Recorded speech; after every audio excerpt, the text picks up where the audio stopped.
Hello, stargazers! I am your magician, but you can call me Esther, and welcome to Your Glass Heart in My Hands. This is a new... Oh, are you all counting down for me? Hello. I have my fading chat on today, for the sake of immersion. And, hello!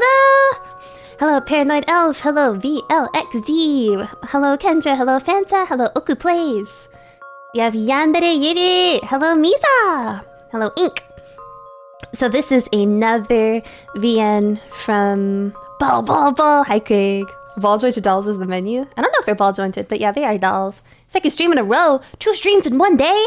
Yeah. Hi there. Welcome, Matthew. Welcome, Cauldron. Ball. I'm sat. Hi, girl, I just saw you again. Just streamed, didn't expect you to stream twice today. Goated. And another one. That's you.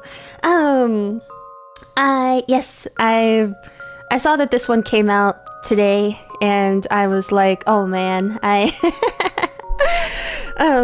if it wasn't today, it was yesterday. And it's another game from Ebihime, and if y'all have been on my channel recently, y'all know that I adore Ebi's works. Ebi also did It Gets So Lonely Here, The End of an Obsession, The Mermaid of Zenner. 2 streams in 1 day, one after another. It's amazing. Thank you. Kind of remind me of those big-eyed dolls that blew the fuck up on TikTok, if anyone remembers. I do remember those. Frankenstein? Yuri? Let's go. I'm hoping, admittedly, that, because I was looking at the page, right? Admittedly, I'm not very great with medical, imagery, but we'll see. We'll see how well I hold up. A lot of people have been really enjoying this one so far, because it's like, you know, it's Ebi's Yuri, like horror Yuri. So it's 1 a.m. staying up for you. Thank you.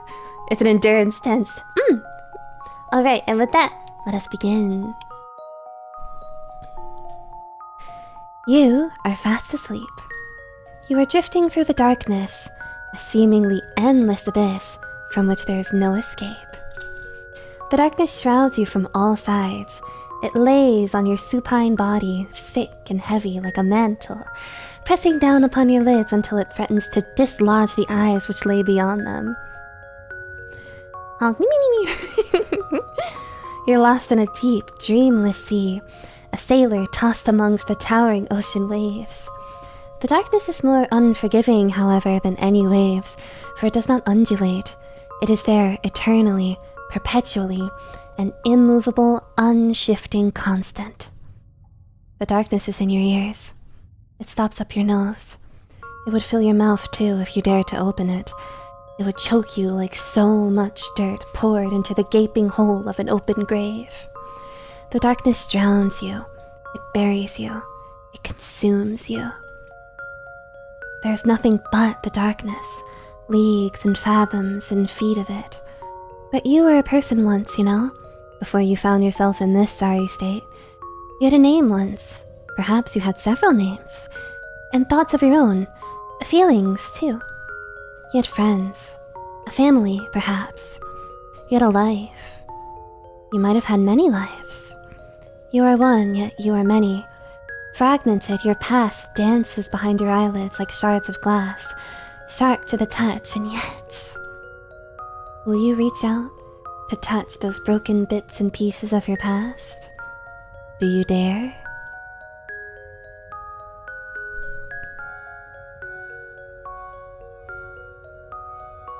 Oh man, so we've got 3 beautiful women looking us right in the face. Ooh, what should we do, everybody? Dosio, dosio!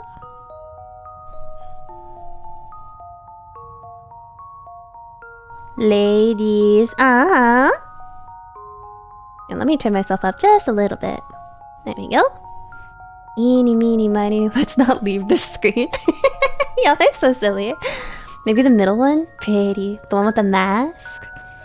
Super late and just wanted to say hi. One last ball. Stream is pretty fantastic. I hope you can watch the VOD. Take care! Left speaks to me. I'm thinking... Welcome in, Damien. I'm thinking we go left and then right and then middle. Because this middle lady is like... Frankly, she's kind of calling my name. And she's the one who appears the most on all of the promotional images.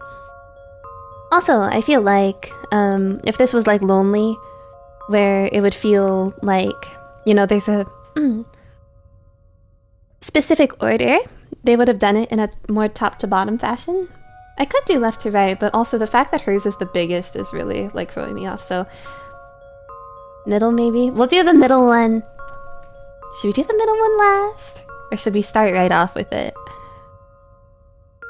You know what? I could put it to a vote, since I have everybody here.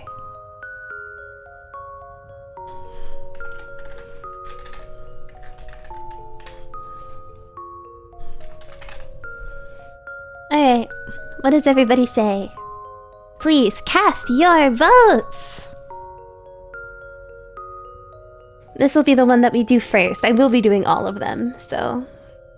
Eat the glass!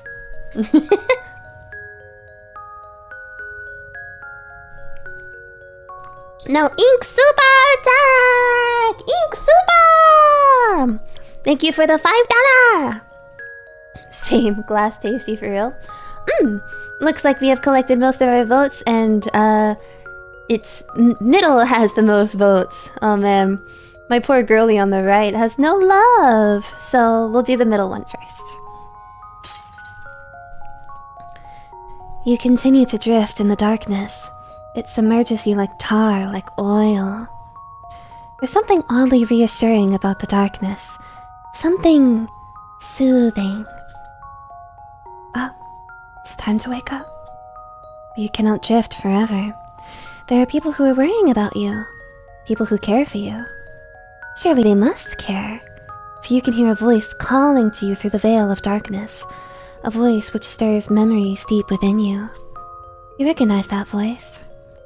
You're sure you know the speaker, though you can't put a name or a face to them. Not just yet, at least. Beth, it is time to wake up.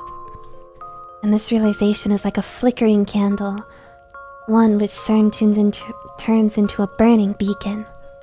This light, no, this fire, fills you, scouring you from your tip to your toe.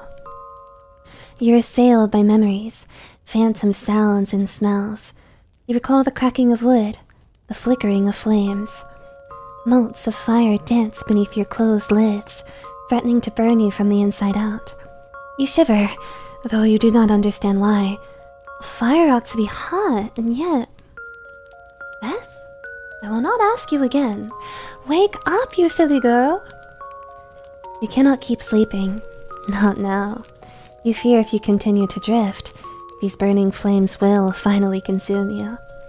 Your lungs will fill with thick, acrid smoke, and then you will choke to death, while all else burns around you. You do not want to endure that again. So let's... So do I have a log or...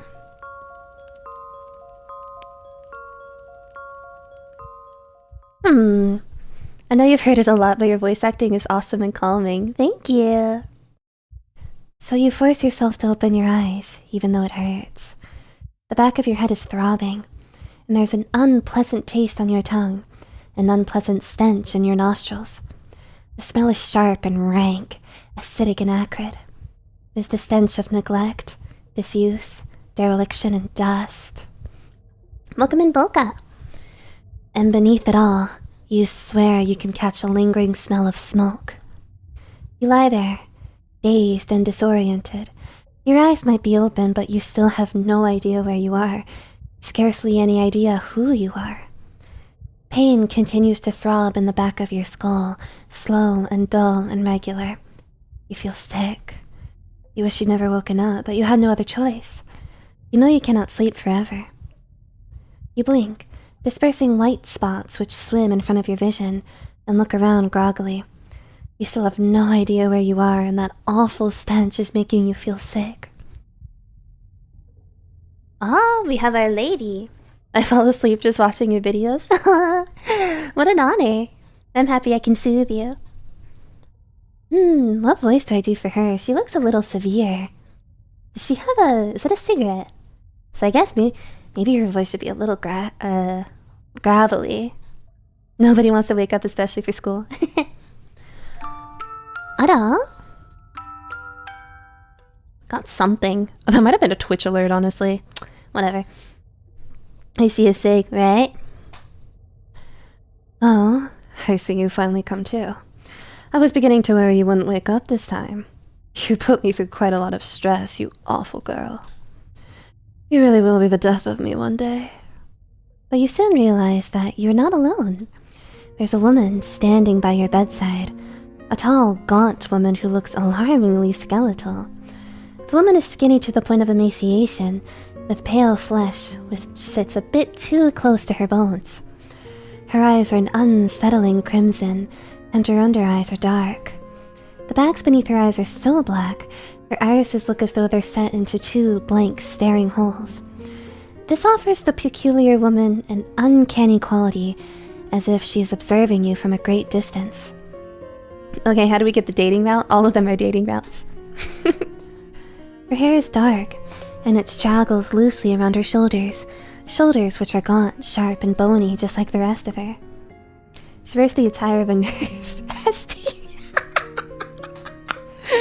She wears the attire of a nurse.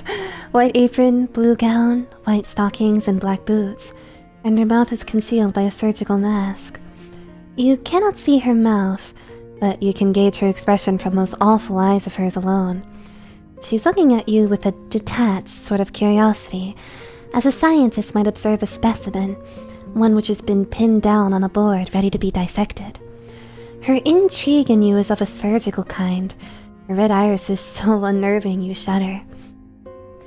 You cannot say you trust this woman, but at least your dreams of fire have faded into the background. You cannot think of fire when you look at this woman. She is much too cold for it, an ice sculpture brought to life. You look at the nurse uneasily. You do not trust her, but you still ask her where you are, what's going on. Give me 1 second.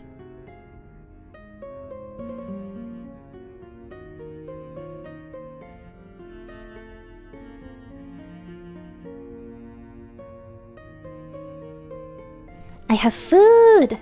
I will eat it later once we come to a better stopping point than this. I take her more for the dissecting / caretaking in quotes type. Oh yeah, for sure. She doesn't feel very grandma-y. You have nobody else, after all, to turn to for answers. She's the only other person here you can talk to. Oh? The nurse raises an eyebrow. Do you not know where you are? Mutely, perhaps meekly, you shake your head. The nurse looks at you coldly. You think that everything she does must be cold, and then says, And do you know who you are? This question is even more pointed than the last. It lacerates you just like broken glass, and you tremble. This ought to be easy enough to answer. How can you not know who you are? And yet, you should know this. The answer's on the tip of your tongue, but when you try to grope for it, you're met with nothing save, well, nothingness. There's a hole in your head where your memories ought to be. You can feel the empty, aching lack inside your skull throbbing. Your sense of self has slowly leaked away while you were lying in your hospital bed in this dark and dingy room. You ought to know who you are, but you do not. Your own identity is a mystery to you. You do not know your age, nor your occupation, nor even your name. You could be a queen for all you know, the sort with the power to order executions, and you would have no idea. You've never felt more lost before. Or at least, you think that you've never felt more lost before. How can you be so sure of that, however, when you cannot remember anything past the present? All you know is this hospital bed. The only face you can recall with any clarity is that of your nurse as she stands beside you. And even then, you can only see half her face. The surgical mask obscures her mouth. You cannot remember the faces of your parents, if you even have any. You cannot recall any brothers and sisters, aunts and uncles, nephews and nieces, family, friends. You cannot recall a single thing. Mutely, you bite the inside of your cheek. You bite a little too hard and your teeth shear through the soft, inviting flesh within. Blood begins to bubble from the wound, sharp and coppery, and you wince. The nurse, meanwhile, clicks her tongue. I'll take that as a no, then. That is unfortunate. Here, you wince, as if you failed some sort of a test. Have you let her down? But that's alright. That's what I'm here for. You cock your head at your nurse curiously. What does she mean by that? I know who you are, the nurse continues, her voice a dull monotone. Even if you don't. That is my job. Now listen. You are a young lady of some renown. A young lady? You cannot recall being a young lady, but by the same token, you cannot remember being a scullery maid or a farmer's assistant or a spinner either. If you have to be anything, you suppose you could do much worse than being a lady. It is only one step down from being a princess, which is one step down from being a queen. If you have to assume any identity, you could do worse than being a lady. But you could also do far better. Ladies have less power, after all, than the lords who father them, the lords they wed. Yes, you think, as you sit there, you would far rather be a lord. You do not know much of yourself, but you cannot imagine you've ever wanted to be a lady. You are out riding, the nurse says, her voice dispassionate. On your horse, when you had something of an accident. An accident? Indeed. You slipped, and you fell, and you broke your leg. I did my best to set your bones, but it'll take some time for you to recover.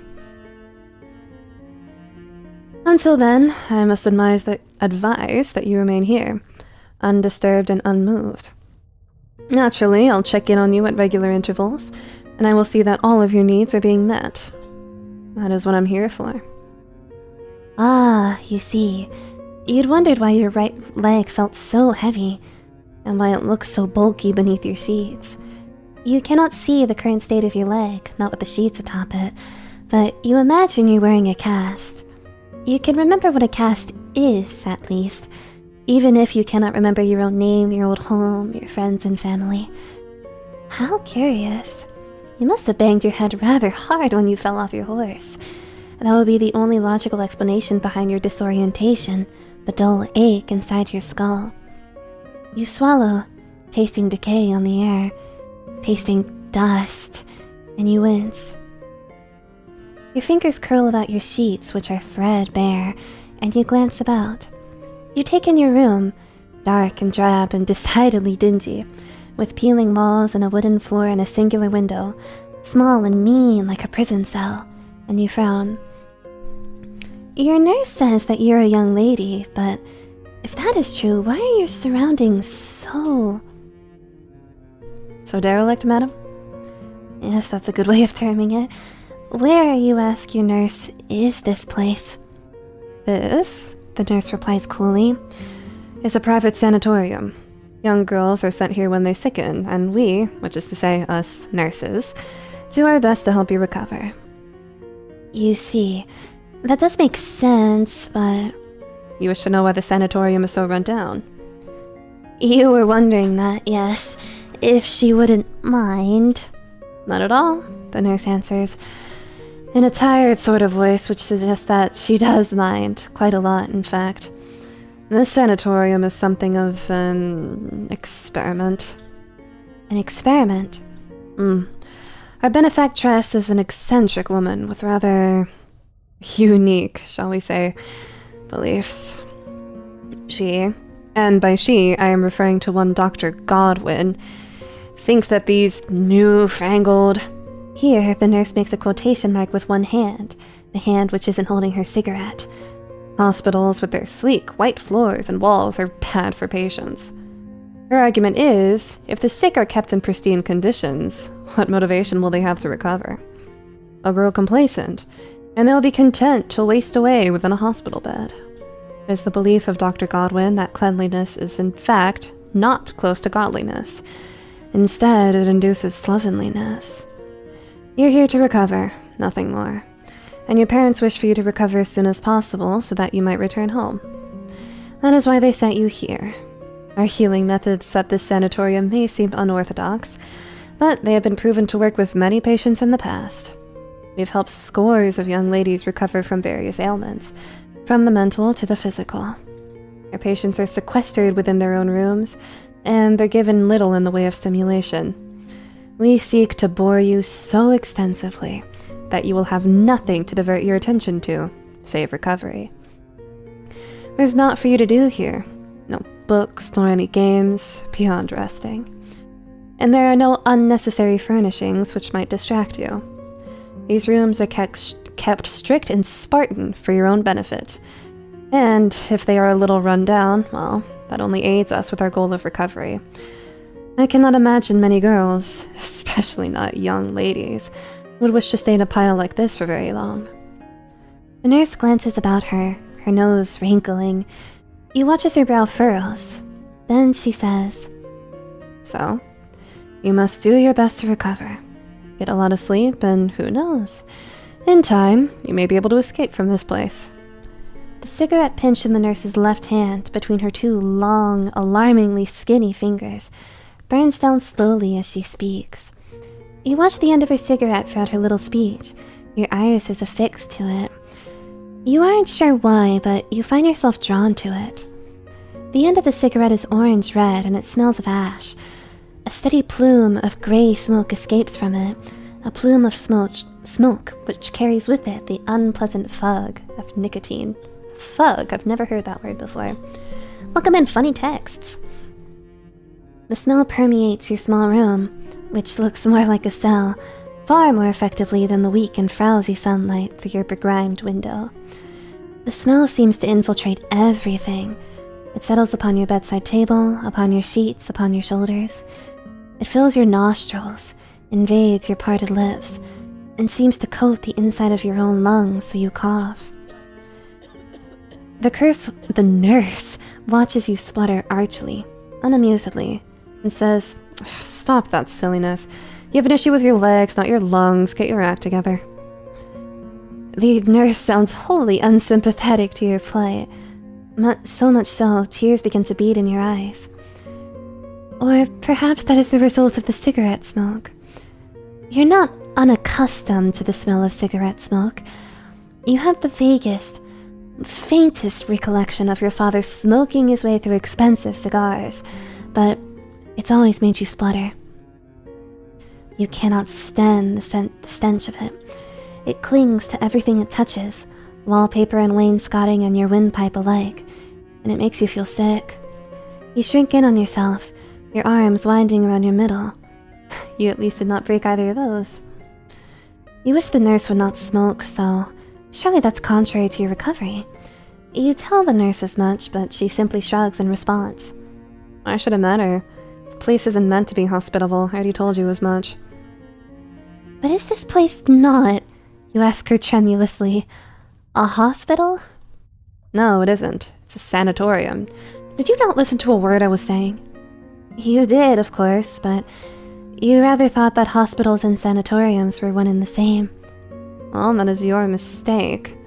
the nurse says waspishly, and your own ignorance at play. They are not the same. No? No. You do things differently in the sanatorium, but it is all for your own good. You would do better not to question me, else it'll impede your recovery. You do want to get better, don't you? Of course you do, but... Then do not ask any more questions. Do not make any suggestions. It is not your place. As a patient, you have no voice. There is nothing you can say which can sway me. Your only job is to recover. Until your leg is healed, you cannot integrate into society. And if you cannot integrate into society, that means you're no longer human. Not a human. No, indeed. In your current state, lying in that bed, you're like a rat. Or even less than a rat. At least they can scamper.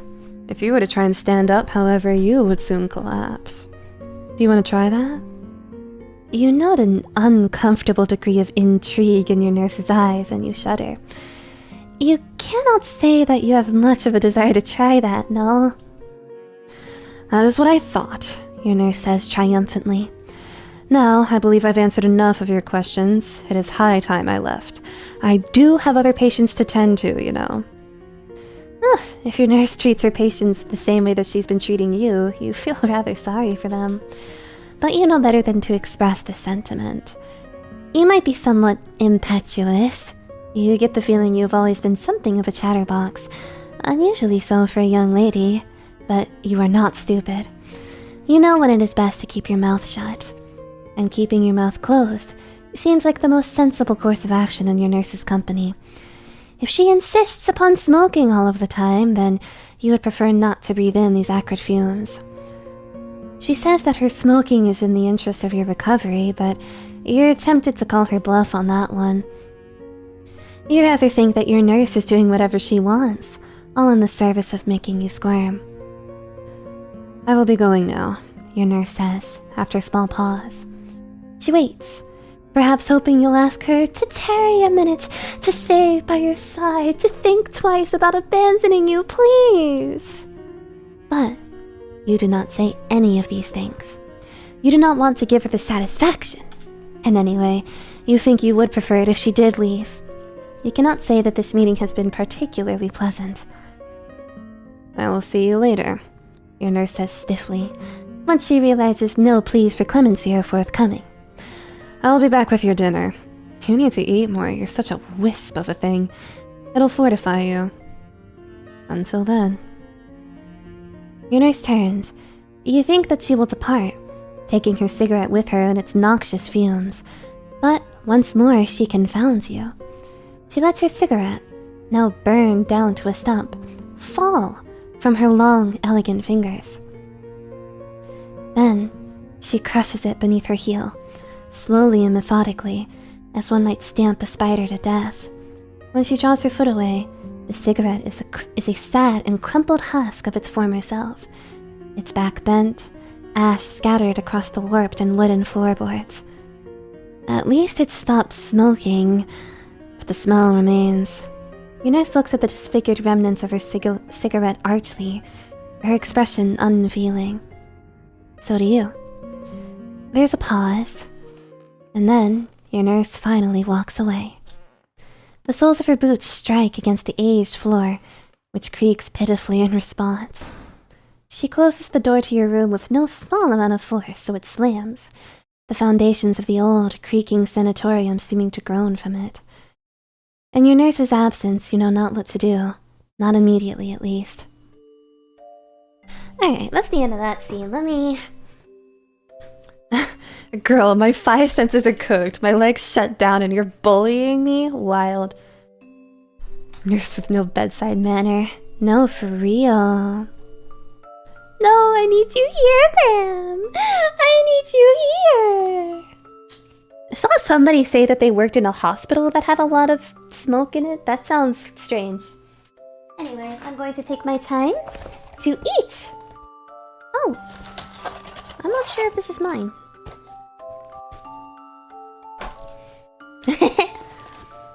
Anyway, walking lawsuit magnet.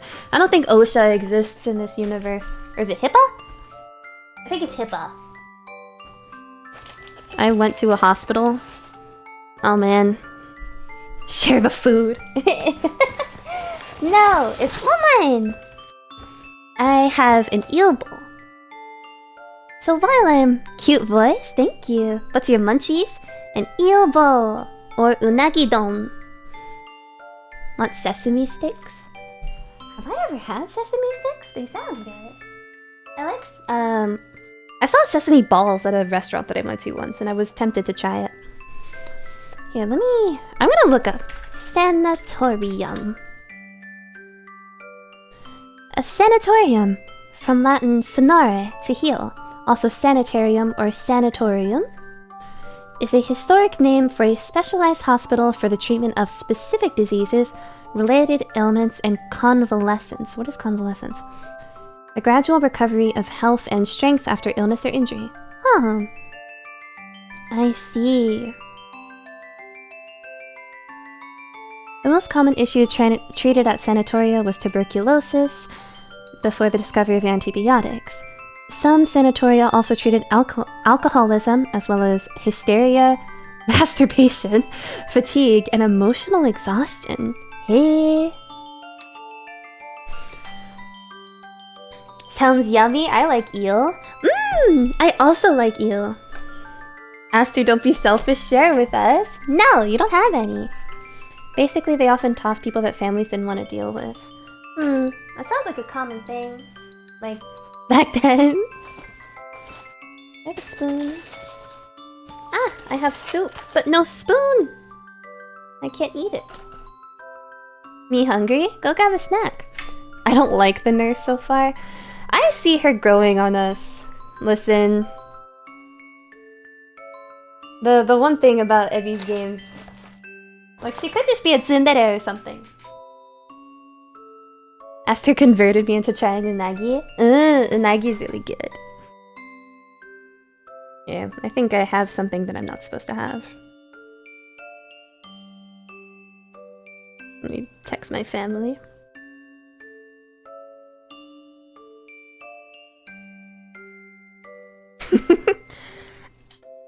It's good to be back after missing so many streams. How you doing, Aster? I'm doing pretty well. I'm feeling better nowadays. Welcome in, Phoenix. You make me want to make an unagi bowl at some point. You should. I love unagi. It's so delicious. Yes, if you want them. Yay, they are for me. Ooh, I have sushi too! I thought that they weren't mine, but they in fact are!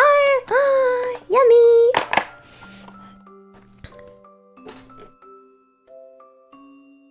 I had one that tasted like chicken teriyaki. That sounds good. It is. It's delicious. Stop flexing the unagi, I'm getting hungry. You should have a snack.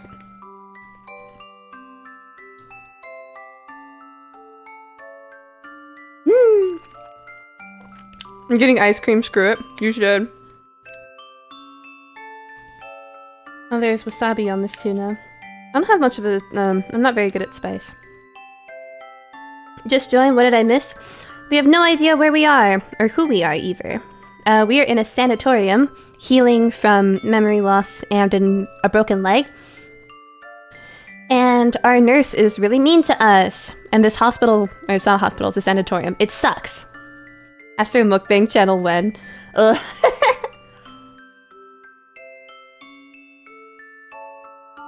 Means I would need like a webcam or something.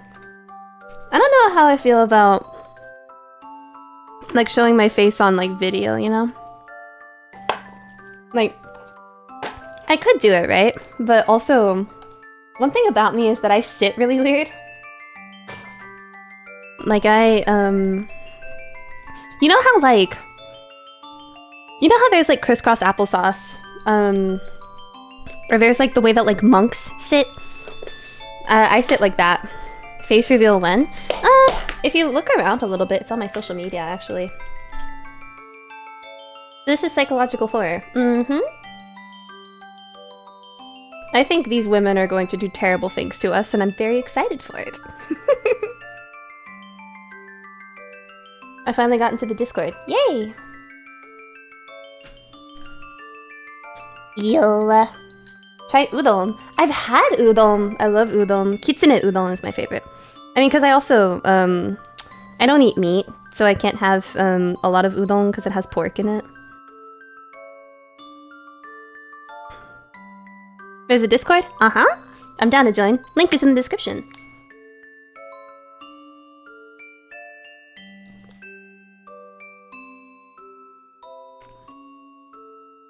I love kitsune udon. The things you will tolerate when you long for the touch of a woman, mayhaps. Yeah, insane things like, that's right. I don't know, I feel like this woman is gonna dissect me or something. Like, I'm so nervous, man. What does eel taste like? Delicious. Just join? Welcome in.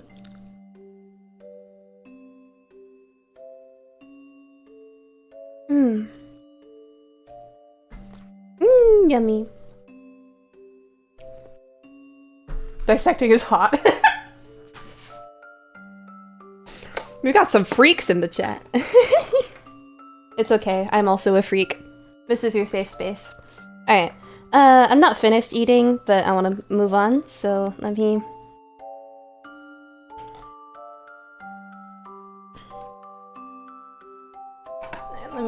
put this down. Alright. Let's continue. I will have my snack after this next scene. You sit in your bed for a few moments, almost marveling at how thin and lumpy the mattress is. You glance at your legs, obscured by thin and faintly dirty sheets. You cannot see your legs, but you can see the sheets are distended on your right side. A shallow hillock, which suggests your leg has been constrained in some sort of cast. I was gonna say I was joking, but you said you're also free, so I'm gonna leave it at that. It's okay. In some of Evie's games, we've witnessed like murder scenes, and people have been like, yeah! So. You're momentarily tempted to peel the sheets back and examine your leg, so as to verify everything your nurse told you. But your fingers freeze mid-air, splayed like the legs of a spider. Do you really want to see what sort of state your lower body's in? You must have injured your leg quite severely. If your parents saw fit to send you away to this strange sanatorium. You're unsure whether you want to confront the truth right now. And in any event, your leg scarcely hurts at all. It is your head, instead, which is pounding. And the lingering scent of nicotine hardly helps. Why, you wonder, did your nurse have to stub her cigarette out on your floor?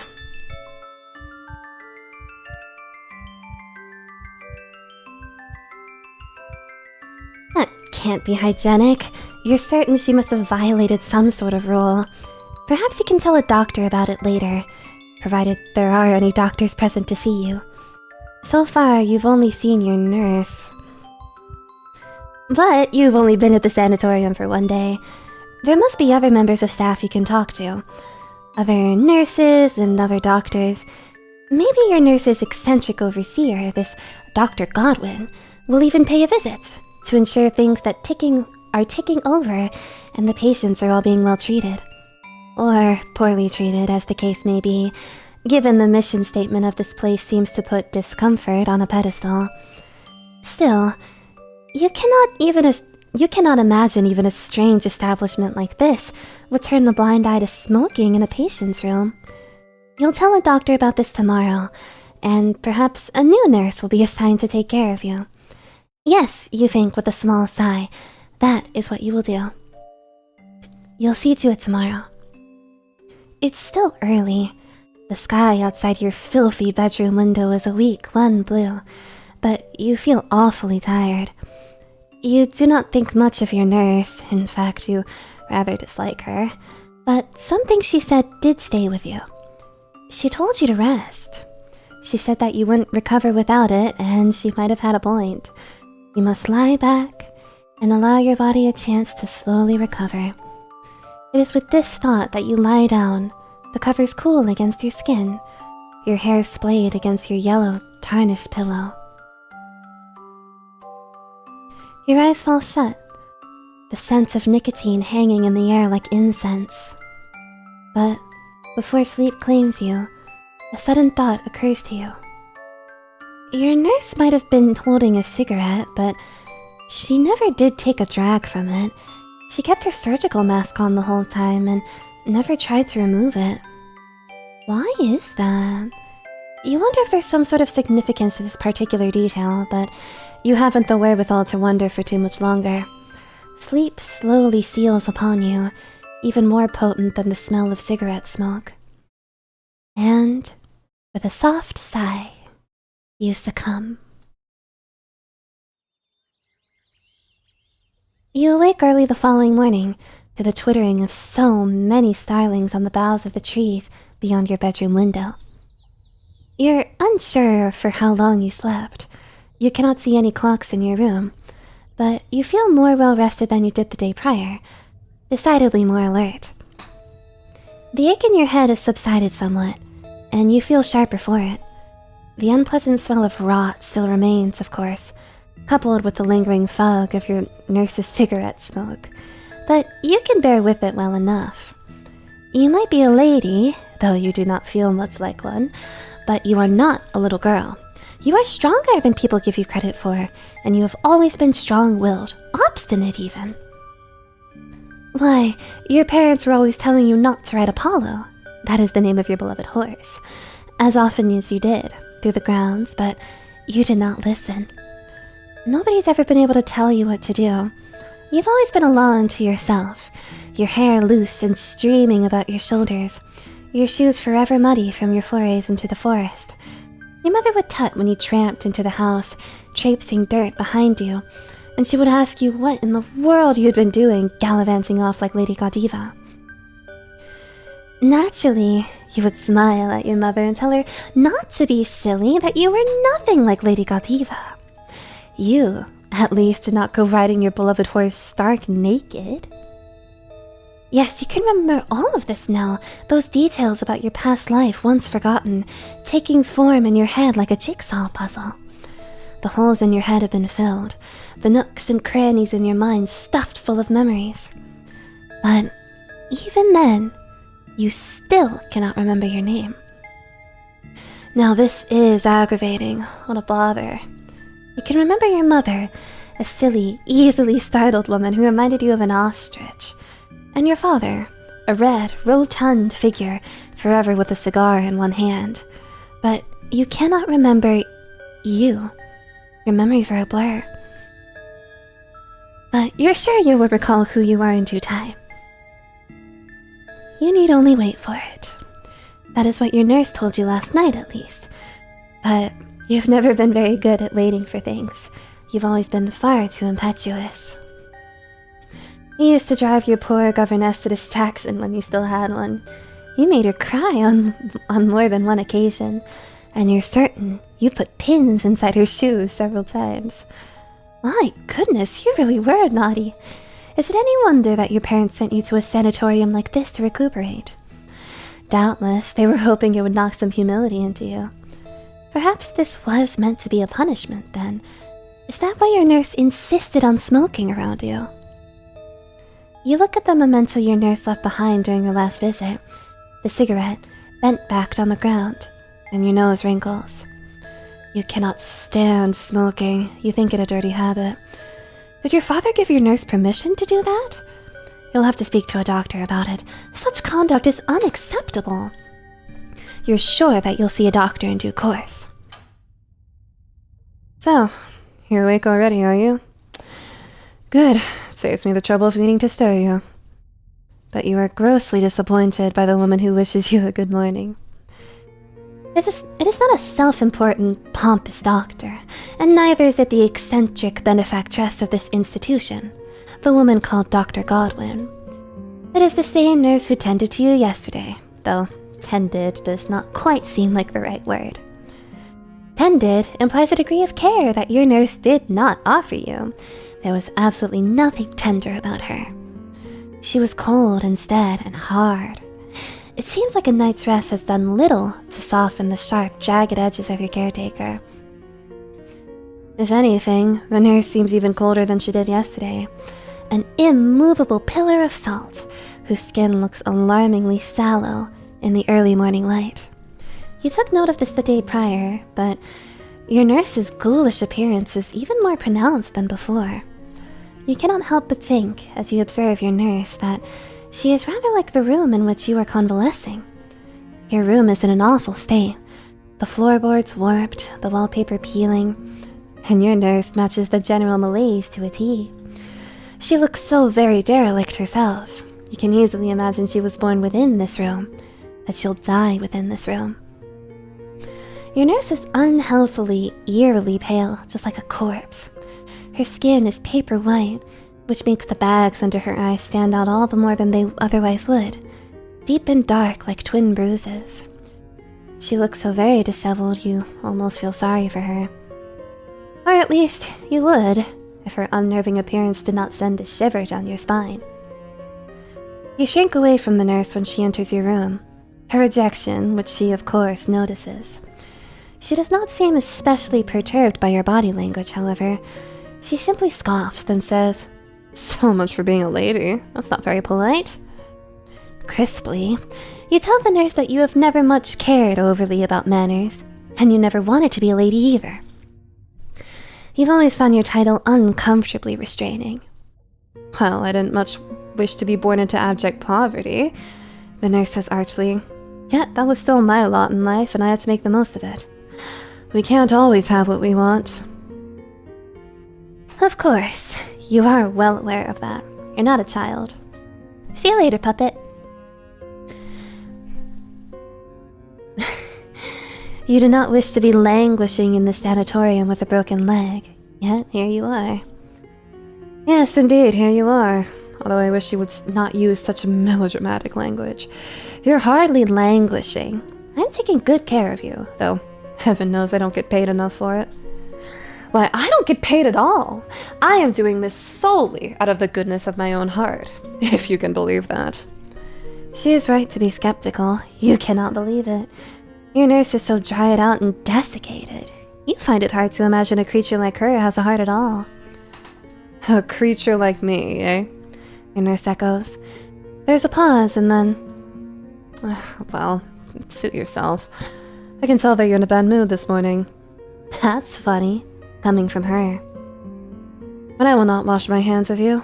It is still my job to help you, whether you want it or not. Now, let's see if we can get you out of that bed. Since you claim you have been left to languish, that might bring some color back into your cheeks. Your nurse lets her cigarette drop to the ground as she speaks, though she only just lit it. The cigarette is not yet burned down, but she stumps it out regardless, crushing it beneath the sole of her boot. You watch as she grinds the last sparks of life out of her cigarette, and as she does, you frown. Isn't that a waste? I suppose so, your nurse says with a careless shrug. Still, the world is full of it. We waste a lot of things. Time and money, and even our own lives. The fate of a single cigarette is hardly worth worrying about. Yes, you know that, and it is not as though you were worrying. You simply thought, given her claim she had been born into abject poverty, she would care a little more about burning money. Oh, what is this? Your nurse asks, her voice wryly amused. Don't tell me that you're worrying about me. No, you reply stiffly. You won't tell her that. Why would you, when it would be a lie? You are simply making an observation. I see how it is, your nurse says coldly. Well, let me make an observation in turn. You are being a selfish, ungrateful little bitch. But that is fine. I am accustomed to dealing with difficult patients. It is all part of the job. Now, come here. To be fair, if I was doing unpaid labor, I think a lot of people get salty and angry. Yeah, it's true. She definitely doesn't want to be here. Your nurse approaches, then hooks an arm around your shoulder. I just realized, can we hide the UI? Oh, she is thin. You shudder at her sudden, unexpected closeness and try to pull away, but you're unable to get very far. Your nurse holds on to you, clinging to you as intimately as your own shadow, as close and as cloying as a nightmare. She looks at you coolly, her tone reprimanding as she says, "Stop squirming, you stupid girl. I'm trying to help you. You do want to get back on your feet, don't you?" Well, of course you do, but you resent being called a stupid girl. And I couldn't give a damn. If you act stupid, I'll call you stupid. It's what you deserve. No, you want to tell your nurse the stupid part isn't what really makes you uncomfortable, though you suppose it is mildly irritating. It is being called a girl which really chafes at you. You cannot explain why exactly, but the word does not sit right with you. It makes you feel smaller than you are and insignificant, though you feel plenty small and insignificant as it is, with your nurse trying to help you stand. After some finagling, she's finally able to manage it, but you're unsure whether this operation has been wholly successful. Though your left leg fares well enough, a sudden spike of pain soon pierces your right. Your toes curl and you hiss from the sharp, unexpected agony of it. Your teeth clack together, your whole body trembling, while sweat begins to bead upon your brow. For all you complained of languishing in bed, you would far rather languish than endure the agony of trying to stand on a leg which has been badly broken. It hurts a lot, so much so the word hurt seems almost inappropriate. The word is not big enough. There are not enough syllables. It cannot hope to communicate even a tenth of your current suffering. But your nurse does not let you slump back on the bed. Instead, she holds you steady, whispering words of affirmation in your ear, her voice dry and rustling just like autumn leaves. Good, good. You really are making wonderful progress. Your leg was in such an awful state that when you first came here, I'd initially expected it would take far longer for you to be able to support yourself. One does not like to dwell too much on the macabre. That's funny, given your nurse is, well, a nurse. But your leg was positively mangled when you arrived. Mangled? Yes, indeed. You broke it so badly at such an angle that your bone was perforating your flesh. I thought you need to stay in bed for at least 2 weeks in order to give your leg a chance to heal. That's interesting. Perhaps it is for the best that you didn't let your morbid curiosity get the better of you yesterday then, and you didn't try to examine your leg as it lay swaddled beneath your sheets. Though it seems unlikely that you would have been able to see the white bone perforating your skin. It is in a cast, after all. That does raise a question, however.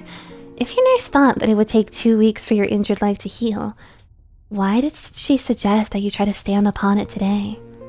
That almost seems to run contrary to your recovery. Unless she was hoping to make things even worse. Of course I wasn't. I just wanted to see whether you could bear your weight upon it. You've been in the sanatorium for several days now. Several days? That's strange. You recall waking only yesterday. Unless you've been here for longer than that. Well done, your nurse remarks dryly. Yes, you are correct in your assumption. You've been here for much longer than you think, but you were unconscious from the pain. That and the medication I've been administering you. You only woke up yesterday. Yesterday, that makes sense, you suppose. But if you've been here for much longer than you think, that raises yet another question. How long have you been here?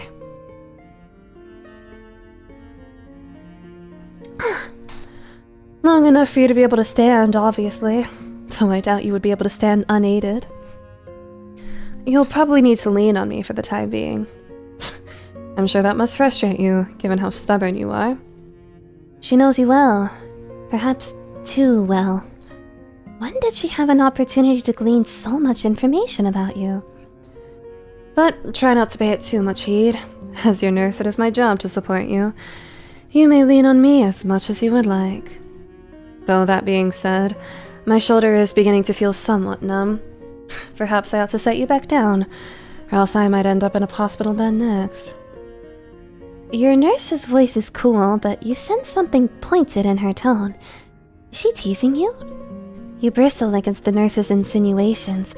How could her shoulder be going numb already? You don't weigh that much. But you do think, begrudgingly, that she may have a point. Your broken leg is throbbing uncomfortably. You can stand, but not without spikes of pain going through the right side of your body, shooting up from your soul like lightning. You wonder whether this is how the poor, unfortunate mermaid felt in that fairy tale.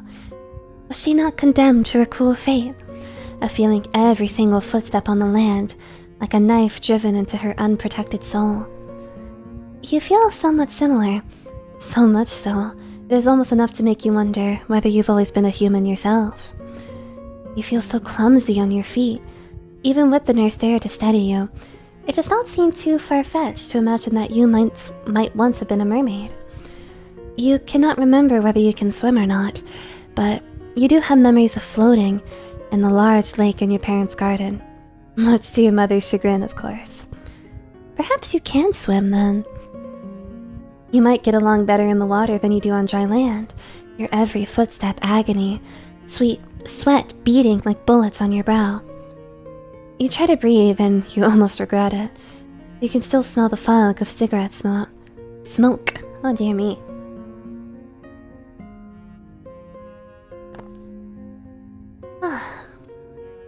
Faint, but undoubtedly present. The smoke unfurls inside your nostrils. It curdles within your stomach like spoiled milk, and you start to sputter. Your eyes squeeze shut, tears beating in the corners of your eyes unbidden, as coughs and sputters wrench their way out of you.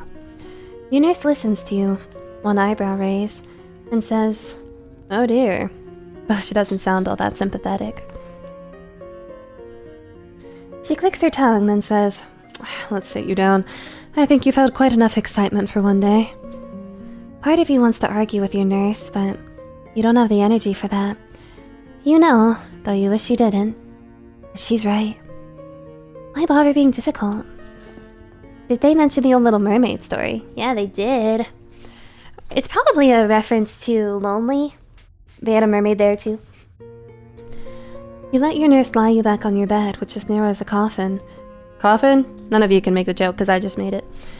With the sheets thin and uncomfortably stained. Your nurse tucks you in, then says, "That was plenty of progress for one day. We can resume tomorrow. You seem quite hard-headed, and girls like you are always the first to get better. I have faith in you. Or perhaps, I should say, I have faith in that nasty, self-serving personality of yours."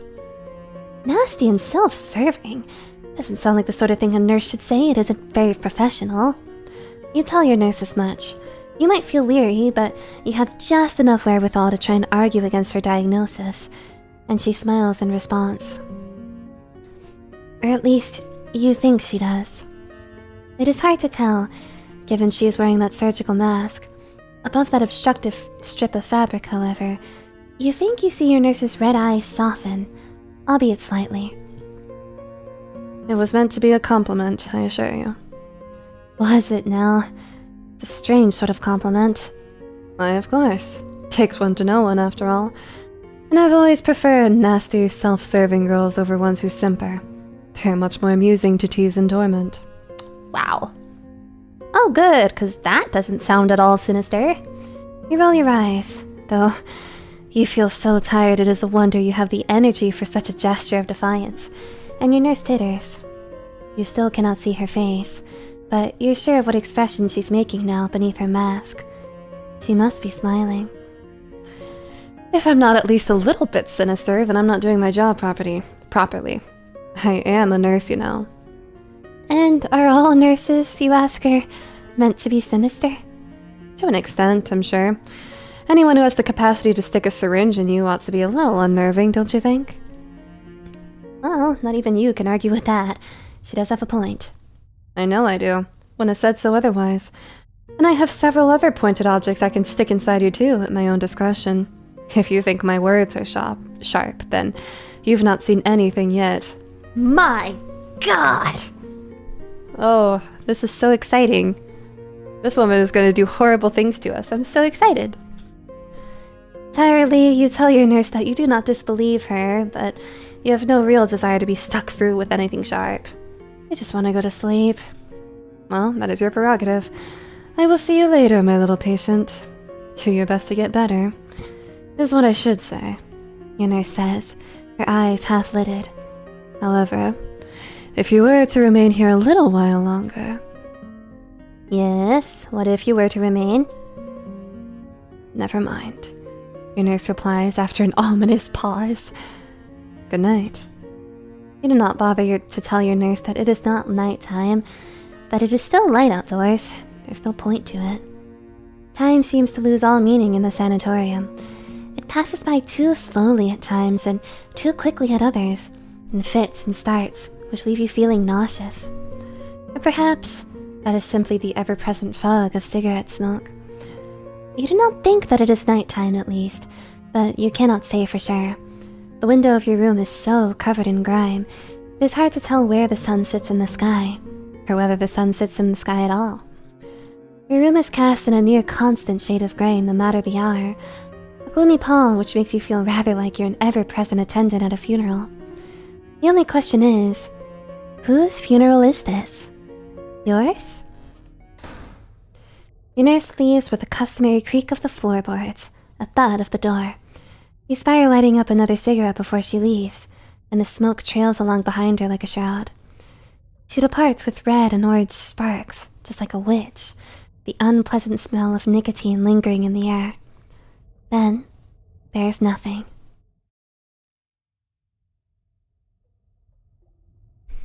Alright. The nurse. So this is... I guess this is gonna be like Lonely, where our love interests do not get names, but they get archetypes. The nurse's love language seems to be danger poke. I'm gonna eat a little more. Need to pace myself in my voice.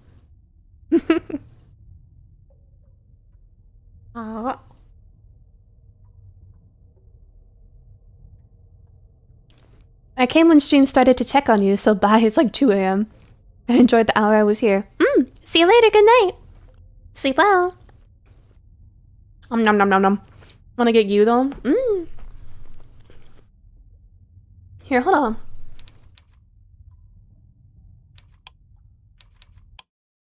I want to listen to music.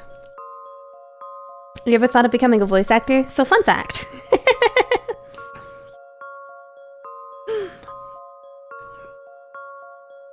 Fun fact, I am a voice actor. In a couple of games. And other miscellaneous projects.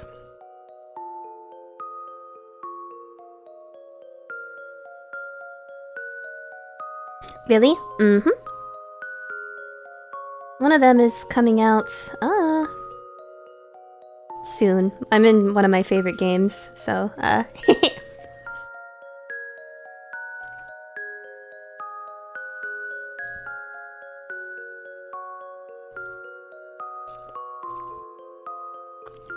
Do tell. I'm in a couple of games from a developer that I don't really associate with much anymore. I'm in a couple of projects that I'm under NDA for, so I can't talk about them. And I'm in a game called Midnight Train New Moon, which is coming out in like a year or two. No official release date yet.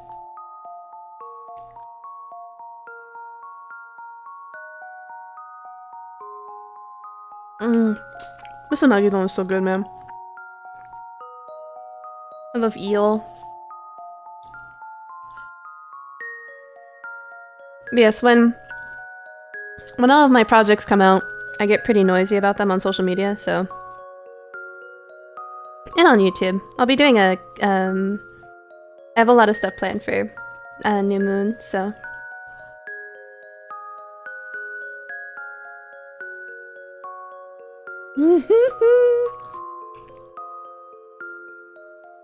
I'd be so freaking happy if Aster was Paimon. That would be cool, but no, not me. I have heard that Paimon's getting recast, though. In English. I don't play Genshin in English, so... I don't know, yeah, I don't I don't play Genshin in English, so... Hello, hi, Walker. Oh god, I'm sorry, I thought of your name and I just thought... This jail is pissing me off. I'm the original Star Walker. Like from Deltarune. Oh my god, speaking of Deltarune, I've not been able to stop thinking about it lately. My TikTok For You page is just full of it. Deltarune. We've been trying to get the gang together to do Weird Route, but everybody's so busy.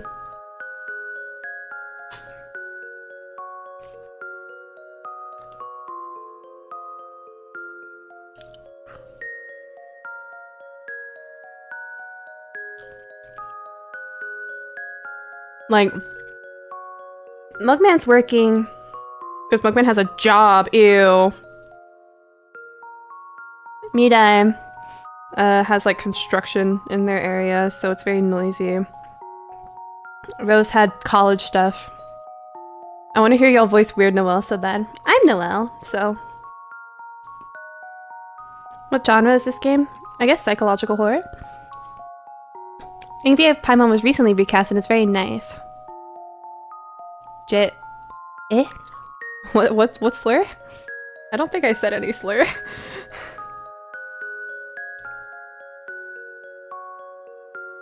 Oh. I was like, wait, what do you mean? Did I actually say something bad? Ugh, scare me like that.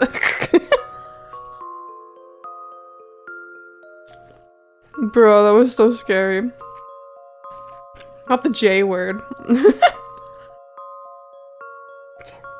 Sorry. You're good.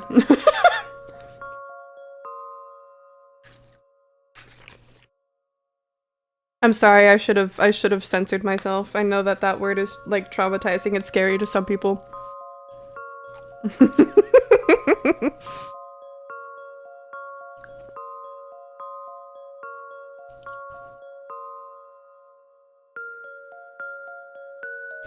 Consider employment occupation.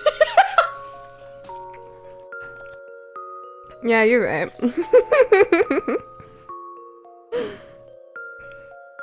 I am almost done with my unagi dom. After this, we'll lock in to Frankenstein Yuri.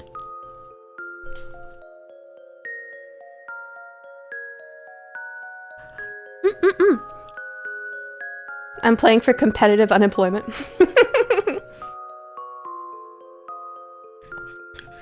I'll get off. Yeah, I appreciate the compliment, but it's worded very strangely, please. No, don't give me an application. The horror!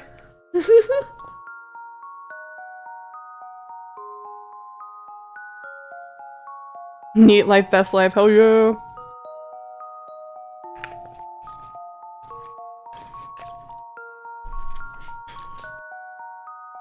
Psychological horror game, but it's just the player getting a job. I'm sure there's a anime like, or not anime, game like that. Bruh. Speaking of, I remember this one anime blew up a little bit ago because of like its first episode. It's like I'm a front desk worker in like a fantasy guild. And so literally the main character's whole shtick is that she works a front desk job, and that's a relatable thing. But on like episode 3, she's no longer just a front desk job worker. She's actually extraordinary or whatever. And it's like, you serious? Whatever, man.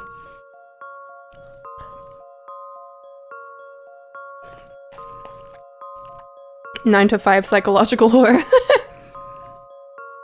That's what Mugman has.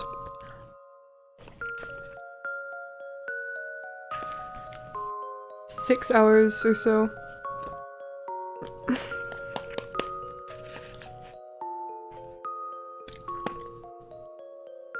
Yeah, I don't know. I tried watching, just diss Mugman. Oh yeah. I'll diss him all I want.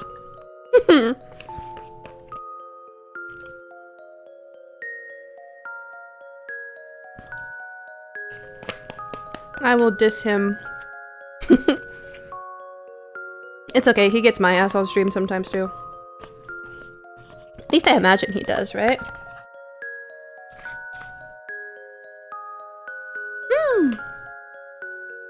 Very delicious. I'm satisfied.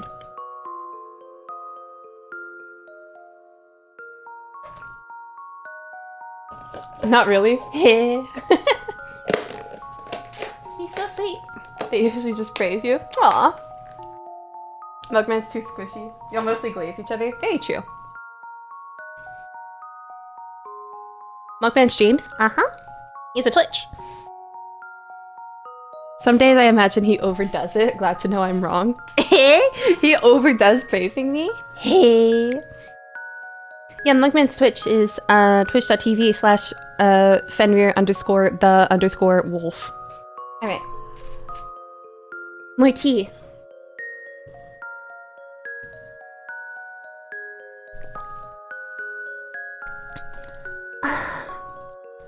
Oh, the dissing too? Nah. Alright. Alright. Let's continue. Time passes in mysterious ways, and it seems to dilate, then contract, in the weeks, if indeed it has been weeks, which follow. Your time is unfixed, as is your place in the world. You awake, sometimes at your nurse's behest, and sometimes on your own. She checks up on you and she eases you from your bed, supports you, your living walking stick, as you shamble gracelessly around your room. Your room is very small. It might be even smaller than a prison cell, and you feel like a caged beast as you lumber around, in a body which refuses to listen to you. There's something maddening about how incredibly clumsy you have become, especially when you were once able to scale the trees in your parents' garden like a monkey. In the past, you would have never had an issue walking a circuit around a cell like this. Now, however, every few shuffling footsteps you make are liable to make you feel breathless. Sweat begins to prickle on your brow, and your skin turns red from the effort of it all.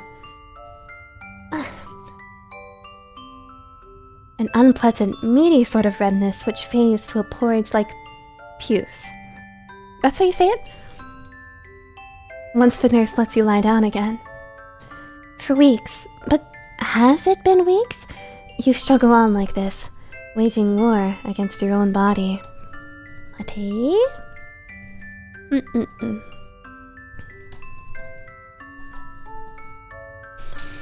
You do not leave your room, and neither, curiously enough, do you think of leaving. You're remembering more about your past every single day, bits and pieces floating across your consciousness like driftwood. You remember your servants, and how you used to goad them into playing games with you. Especially the stable boy, who could not resist a chance to prove himself when it came to scaling trees. You remember your former governess, and how you would drive her into fits by pretending supreme ignorance, cocking your head and saying, what, when she asked you to recite your French verbs. You even remember Justine, not that there is much to remember about her. A girl about your age of a similar social standing. You visited her only a handful of times, but she still made an impression, if only because of how startlingly insipid she was.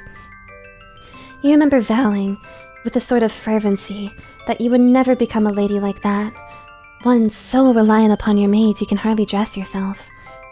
You're recalling a lot, but despite all of your progress, you still cannot recall your own name.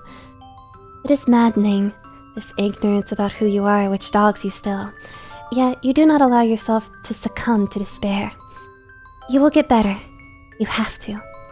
Then, you'll return home, walking on both your legs, and you will confront your parents. You'll snap at them, even if it's unladylike, and you will ask them what they were thinking. Why'd they send you to the sanatorium of all places? Surely they could have afforded something better. It is an affront, an insult, and your nurse will not stop lighting cigarettes in your presence even though she never smokes them. What in the world is wrong with her? You wonder this from time to time, more even than you wonder who you are, but you're unsure whether you want to know the answer. You have the uncomfortable feeling that there's something strange about your nurse, some great secret she's hiding from you beneath her red eyes and her surgical mask. But you do not probe. You do not have the energy to ponder another secrets, not when your own name remains a mystery to you. The days pass you by regardless, as they always do, and though you're frustrated at your slow progress, at least you are making progress. That is something to be celebrated at least.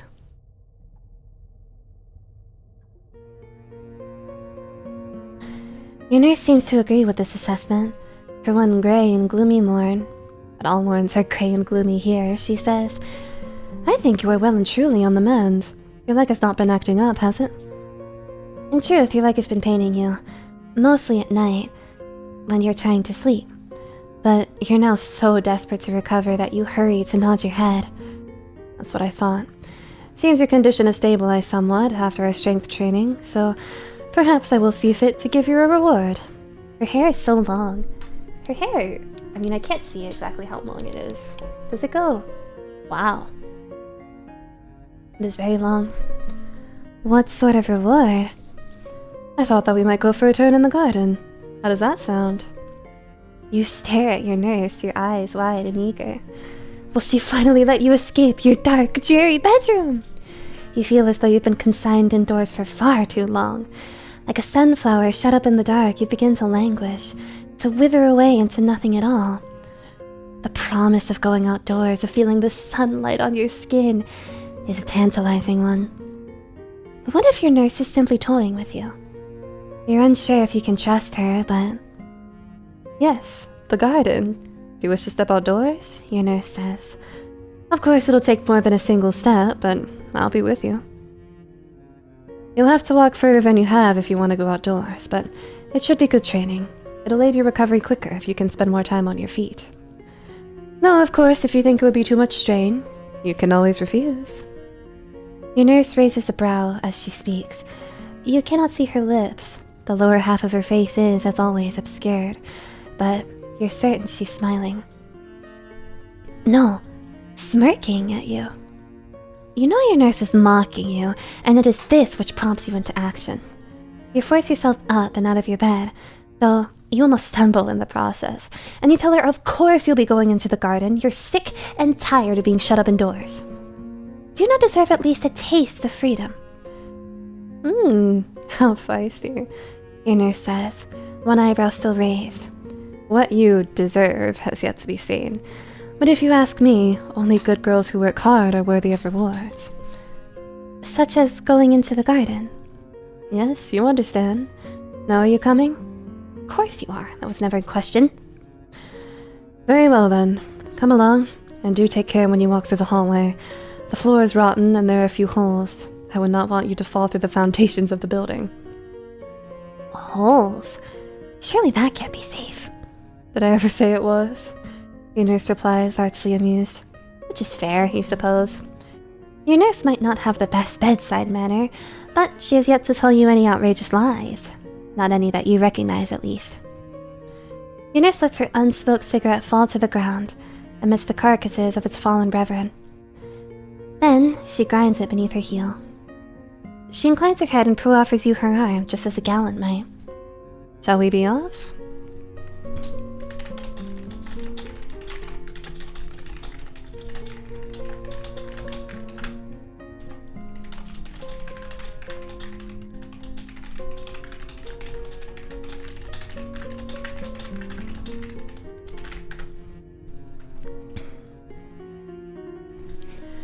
She does not need to ask you twice. You take your nurse's arm, though you feel somewhat abashed at having to rely on her so much. Then let her lead you on into the hallway. You stumble into an unfamiliar corridor you've never seen before, a space which is even more dismal, if that can be believed, than your bedroom.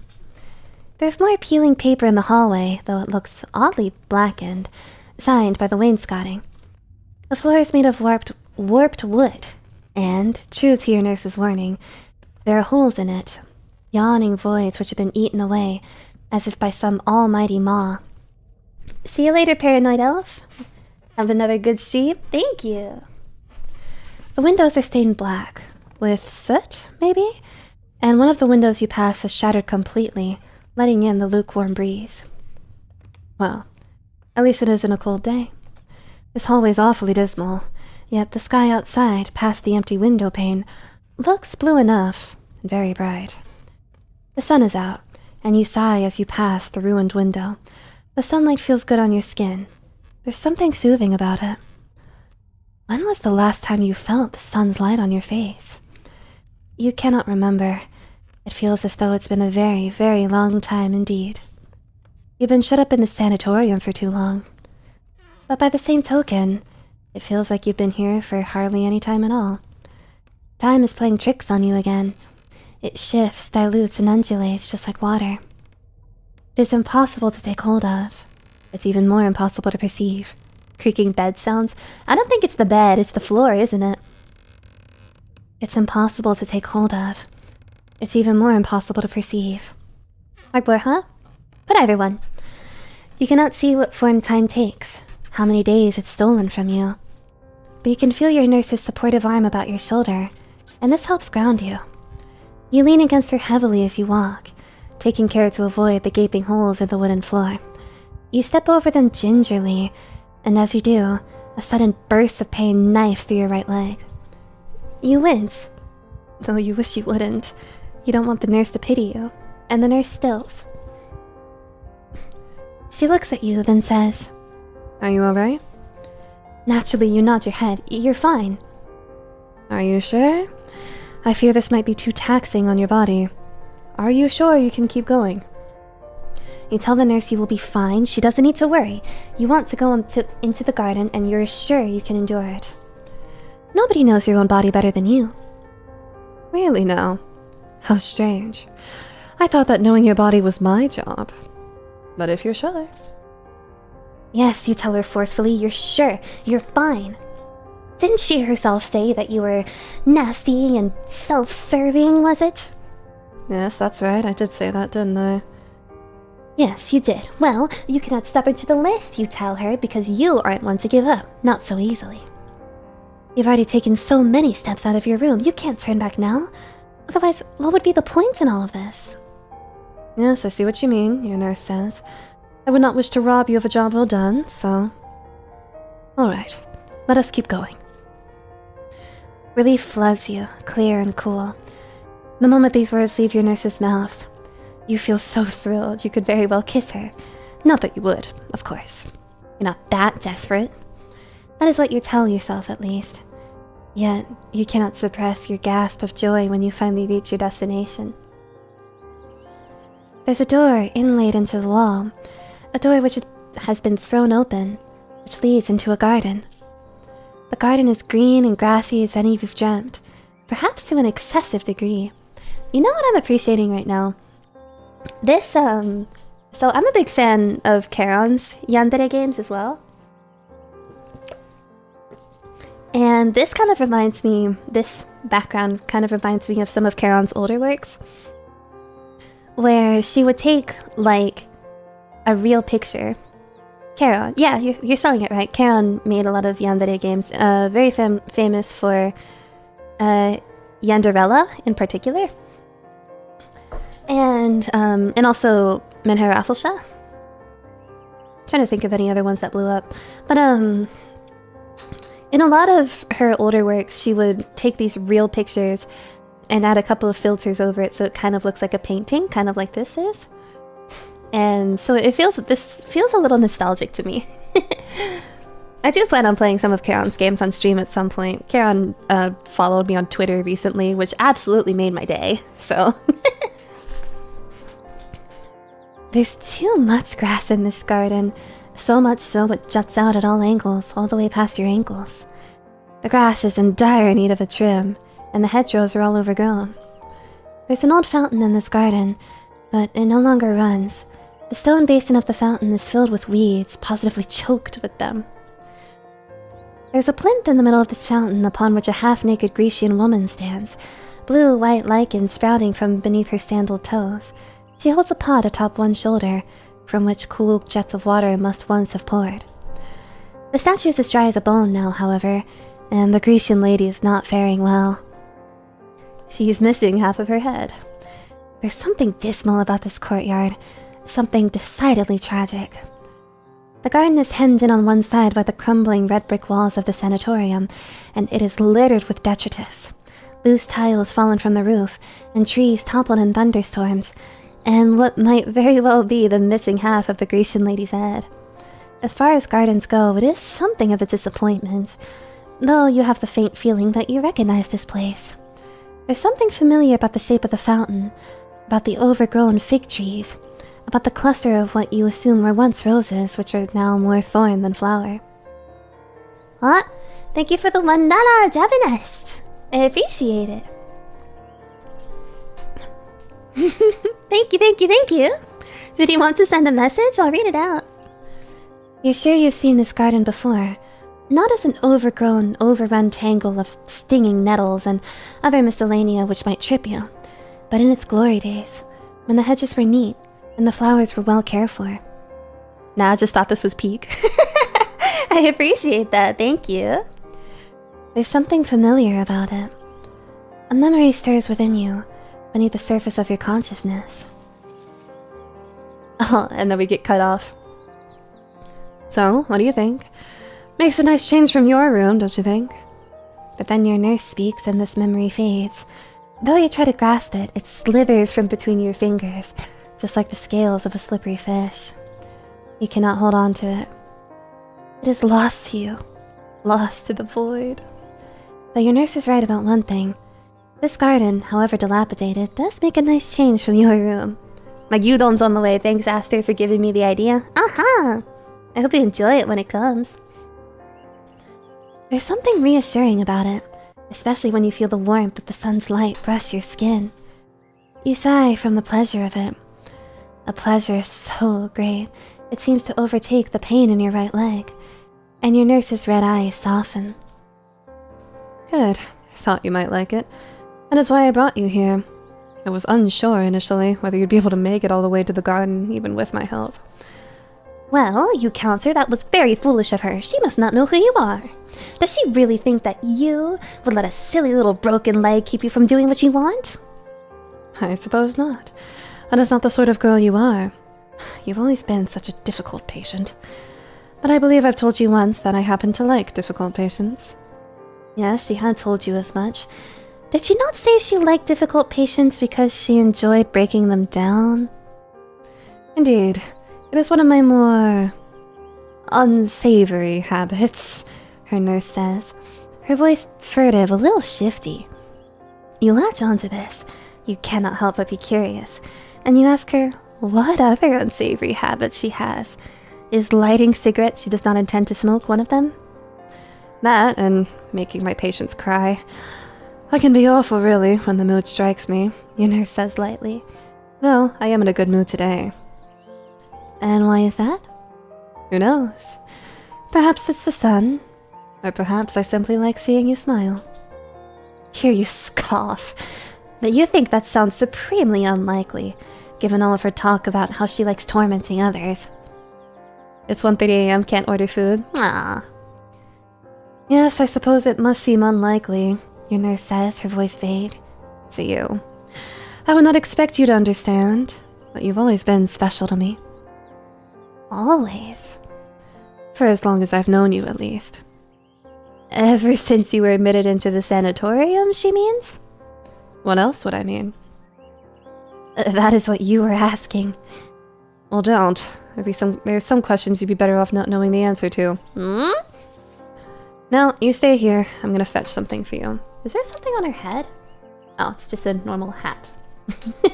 Wow, this is such a nurse lady. What something? Nothing, Sinister. I only wish to reward you for your hard work. Now hang tight, it won't be a minute. It's interesting that the nurse's dialogue is in quotes and ours is not. I was thinking... I mean, this is similar to another style of visual novel that I've read before from the same dev. You think that this is most likely a lie. You imagine your nurse will be gone for much longer than a minute, but you do not care. You've slowly become accustomed to your nurse's company, to the point where speaking to her seems almost natural.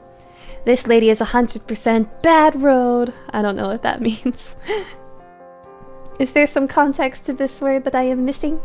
Or this phrase, rather? You've been sleeping a lot lately, and you seem only to awake in your nurse's company.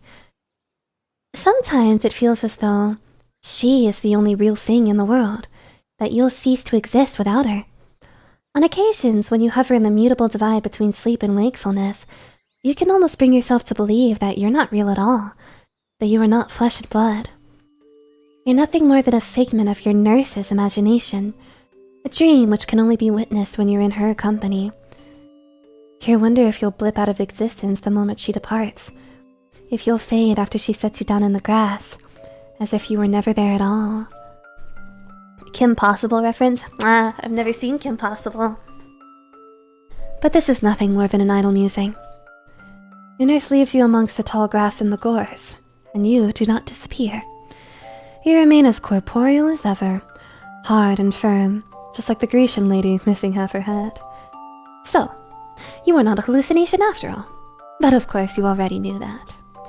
If you were a hallucination, would you have the cognitive ability to wonder whether you were a hallucination in the first place? You are much too advanced to be a hallucination. You need to think harder. Think, Ezra. Ezra? Is that your name? You cling to your name, to this shard of your name jealously, as if it is a precious gem. You hold it close to your heart, letting its sharp edges lacerate you. Z is such a pointed letter, while you await your nurse's return. Let the awesome chain continue. You sit there in the grass, surrounded by weeds, and as you do, you ponder. The nurse told you that this place is a sanatorium, and in the beginning you did not doubt her. She sounded so assured when she delivered these lines, you could not even begin to imagine she was lying. You did not see any patients as your nurse led you through the hallway. You did not see any doctors either, the doctors that you initially wished to complain to about medical malpractice. You haven't seen any other nurses. You haven't seen any staff at all.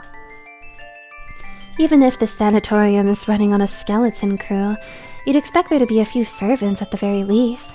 Gardeners to trim the grass in the courtyard, and handymen to repair the broken windows in the hallway. So cool. So rare to find someone streaming visual novels. Awesome voice, really. Thank you so much, Emmanuel. You all just got here? Welcome and dash to it. Can this really be a real medical establishment, given the state that it's in? Why, the hallway was riddled with holes, and there in the roof. Overhead, you can see yet more holes. Tiles dislodged from the roof which have shattered into pieces on the unforgiving ground below. Something isn't right here. Maybe there's never been anything right here. You're fast beginning to doubt that this is a real sanatorium. But if this is not a sanatorium, then who is your nurse? What relation is she to you? And what does she want from you? You're busy pondering this when your nurse returns, the lower half of her face still obscured by her mask. In one hand she holds a hamper, and there's a blanket slung over her arm, a soft, checkered thing, black and white like a giant chessboard. Your nurse arranges this blanket on the ground amidst all the tall grass and the stinging nettles. Your nurse sits on the blanket gracefully, her long legs unfurling beneath her. Then, through half-lidded eyes, she examines you amusedly. Well, do you want a treat? She says, her voice sensuous, for being such a good girl. You rail against this descriptor which feels so ill-fitting, too small for you and uncomfortably scratchy. You've half a mind to tell your nurse that you won't do anything she asks, not if she insists upon calling you a girl. But then your stomach rumbles, rather noticeably too, and the nurse titters. Don't deny your body what it wants. Come and sit beside me, come. You hesitate for a few moments, but ultimately obey. It feels as if you have no choice. Hey, yo. Oh no. Everybody's recognizing this pattern. You cannot say no to the nurse. There's something mesmerizing about her, something hypnotic. You can feel her luring you in, and like a moth, you find yourself drawn to the light she exudes. You take a seat upon the blanket, free from the tall grass and the stinging nettles, while she nods approvingly. Very good. Now come. The nurse reaches with one long, gloved arm into the wicker basket, then procures from it a bowl full of strawberries, red, jewel-like things, all sprinkled with sugar. She takes one of these precious gems beneath her thumb and forefinger and dips it in a little bowl of cream, all soft white peaks just like clouds. Then she holds the strawberry out to you. The strawberry looks undoubtedly delicious. Its rounded surface positively seems to throb in the sunlight, but still you eye it with some trepidation. Is it really safe to eat? Why wouldn't it be safe? I promise it's not poisonous. Why would I wish to harm you when you're my own patient? You're not sure about that. You cannot say, but you also don't know why she insists upon lighting cigarettes in your company. Oh, that. Then your nurse says with a careless shake of her gloved hand. Don't be so precious, it isn't like you. And anyway, a bit of smoke never hurt anybody. Now come here. Come. You want to argue with the nurse's careless comment. You rather think that smoke can be dangerous, especially if ingested in large quantities. But your stomach gives another sad, pathetic little gurgle. You don't necessarily trust your nurse. You fear she's being a bit too nice to you. But you are hungry. You didn't have any breakfast this morning, and you would like to eat something substantial. Not that the strawberries have much substance to them, you suppose. Still, they should be better than nothing. You do entertain unsettling notions of the strawberries being laced with cyanide, of your stomach tying itself into knots upon your swallowing while your body begins to convulse. But, to your surprise, the strawberry pinched beneath the nurse's gaunt fingers tastes ripe, full, and sweet. The peaks of white cream which daub it only serve to enhance the flavor, as does the sugar sprinkled atop it. It might not be so bad after all. See? Your nurse says, sounding triumphant once you swallow. What did I tell you? There's nothing wrong with these strawberries. Now come on, dear, eat up. There are plenty more where they came from. And I even have a bit of quiche and some elderflower wine. I think it should go down rather nicely after you've been consuming all of this hospital food. Your recovery's been going so well, you deserve to celebrate it. You've worked hard for this, so savor it.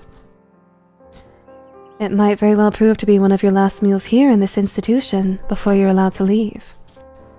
A last meal? That sounds awfully ominous. Does that make this something of a last supper, then? Did she plan this out? How did she know we'd agree to come to the garden? It just so happened she has sugar-covered strawberries. Sus. I don't know, I think it's... She's definitely known us for longer than she's letting on. She might be lying to us a little bit about our background. Or it's possible, or maybe rather than her lying about our background, she might be, one of her friends or something.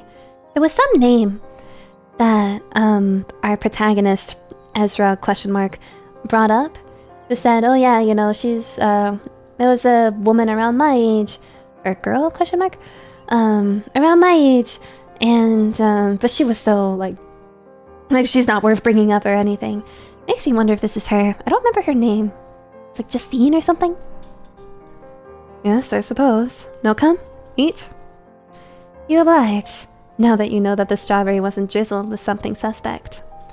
Your nurse takes another jewel-like strawberry beneath her fingers, blood red against her white gloves, and holds it aloft.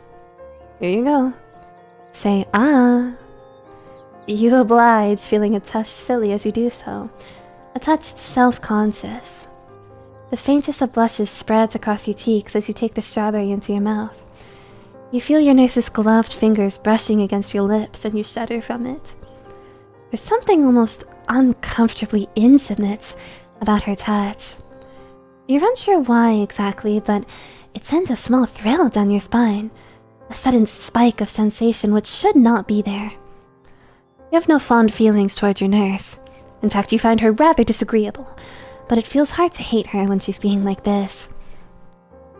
It almost feels as if her marble hardness during your earlier checkups was all an act, as though she was presenting herself as an aloof, stoic figure to hide her true feelings. What are her feelings, however? Does she really care for you? It is hard to tell. Her surgical mask obscures so much of her face. You cannot see what her lips are doing, whether they're quirking upwards into a smile, or else if they're pursed together in distaste. But you get the feeling, as your nurse continues to indulge you, that she is enjoying the quiet, intimate moment even more than you are. You continue to eat, the breeze stirring your hair, the hem of your nightgown, until your nurse stops. She sets the hamper aside and, smiling with her eyes, she says, That should be the last of the food. The strawberries and the quiche. You ate quite heartily too, not leaving a single crumb. I'm very proud of you. You've become so obedient. I worried you might spit it all back out just to spite me, yet you've been just as well behaved as any doll. Now, did you enjoy that treat, dear one? You frown. You're unsure about the sudden use of an epithet, but you cannot bring yourself to wholly hate it. Something within you flutters, like the wings of a butterfly. Abashed by your nurse's sweet sentiments, you glance to one side. You feel a flush spread across your cheeks, though you wish it would not. There's something embarrassing about it, something almost infantilizing. You feel demeaned by your own body, irate that it refuses to listen to you. But even then, you cannot deny that you appreciate your nurse's company. You nod your head, which is bowed beneath the sunlight, and you tell her how you feel. Good. I thought you might say that, says your nurse, her voice low and smooth like velvet. Now you must be feeling weary after all that excitement. Would you like to rest your head? Rest it where, you ask with an innocent blink. Where do you think? Says your nurse, indicating her lap with her palm. It is open for you, if you so desire. She's so nice to us. It really is like night and day with everything else that she said to us.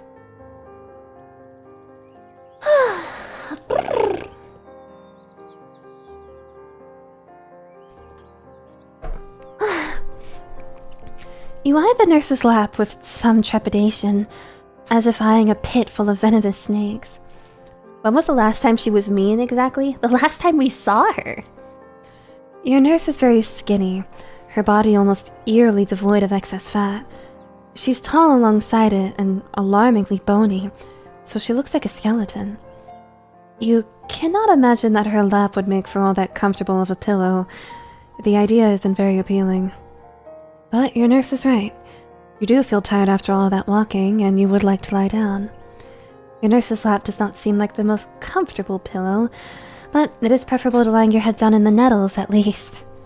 You dither for a few moments, seized by indecisiveness, and your nurse, seeing this, smiles. You might as well make the most of my services. As a nurse, it is my job to treat you.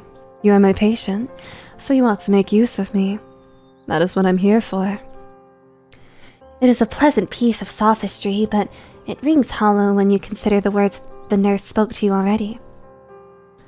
Did she not tell you, when you awoke, that your sickness stripped away your humanity? She claimed that, as you were not a human, you had no right to, well, ask for any rights. Did she not say that your sickness maimed you, made you less than? Why then does she care so much about your comfort? Have we always been able to see her eyebrows? Yeah, we have. It's just been a little tough to see. Yeah, you can even see them move here. Of course I care, your nurse says, her red eyes unblinking. It is true that you're in no fit state to be reintegrated into polite society, not with your leg mangled as it is, but that does not mean I don't want you to integrate into society again. In fact, it is the opposite. I want only the best for you. I want to please you. So you might as well take this moment to rest while you can. Your treatment shall be even more intense in the future. You have led a charmed life in the sanatorium, but you will eventually recover. Then you'll have to leave. You will face the outside world without me. So, until that fateful moment, you might as well enjoy my company while you still can." You look at your nurse mutely, bemused. Your nurse has always sounded cold in your prior dealings, and clipped, but now you sense a peculiar emotion throbbing behind her words. Something like sorrow, maybe? You lay your head down on her lap, closing your eyes as you fall to sleep. Then suddenly, BAM! She karate chops your neck and you never wake up. Yeah, sounds about right. Welcome in, Barn. What's this game about? I don't know. We're in a hospital, ? And this lady is our nurse, but I think she's not our nurse. I think she's our childhood friend. We don't know who we are. And she is nursing us back to health so we can re-enter society. What happened to the leg? Fell off a horse. Is this one of those feed your animals before you eat them type of situation? I'm absolutely thinking that.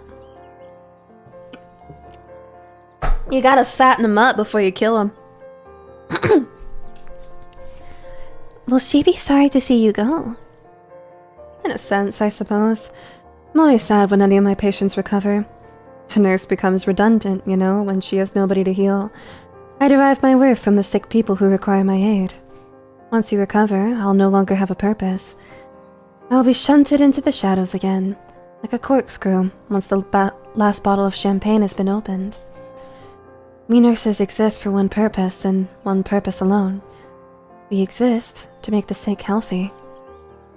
You give me my purpose. In that sense, I suppose you could say that you complete me. In a sense, I rely upon you. Your nurse looks at you, her eyes hooded, cold and clever like a falcon's. You cannot see your nurse's mouth, but you imagine she's smiling as she says, "But you're relying upon me right now to help you get better. We are in a mutually beneficial relationship, that of give and take. So you might as well take from me while you can. I do not mind giving. That is the role I must play." A role, you say, like a corkscrew? Yes, exactly like a corkscrew. I've heard it said that I am exceptionally sharp and pointy. Well, you can't argue with that. You were thinking much the same thing. You laugh lightly at this, some of the tension between you dissipating. Then you decide to capitulate. Why not rest your head upon your nurse's lap? What do you have to lose? You'll recover soon enough, and then you needn't spend any more time in the sanatorium with this strange woman who smells of smoke. You'll finally be able to leave, while she will be... You blink as you lie back, settling your head upon her lap, slotting it there like a piece of a jigsaw. You look up at her, then ask her that fateful question. Will she be lonely when you recover, and you leave? Lonely? Your nurse asks, her head tilted. There's a pause, and then... Perhaps I shall. Really? But what of the other patients here in the sanatorium? How can she be lonely when there'll always be an influx of new people to treat? You wonder whether the nurse will admit to her deception. Whether she'll confirm that this place never was a sanatorium, and she never was a nurse, and there were never any other patients. But the nurse does not do this. Not content to drop her subterfuge, not even until the last, your nurse says, "Yes, you're right. There are always new patients to treat, of course. But I remember every single patient I've had the privilege of treating. I recall all of our moments together, no matter how fleeting. In fact, one might argue it is the fleeting nature of these moments which makes them more precious. Nothing can last forever, and yet..." Your nurse sighs, though her mask muffles most of this exhalation, then says, "Sometimes, when I look at you, I do find myself wishing." She never does finish this statement, however, or perhaps you simply do not remain awake long enough to hear it. She says she couldn't see the nurse's mouth, however I noticed something. Now she says, "Patience." "What patience? You're trapped, in here, with me and only me." Your consciousness is already beginning to drift away. You thought that you would never be able to sleep, resting on your nurse's lap, which is just as bony as you feared. The outline where her nose is hitting the mask looks like a little smirk. Hold on.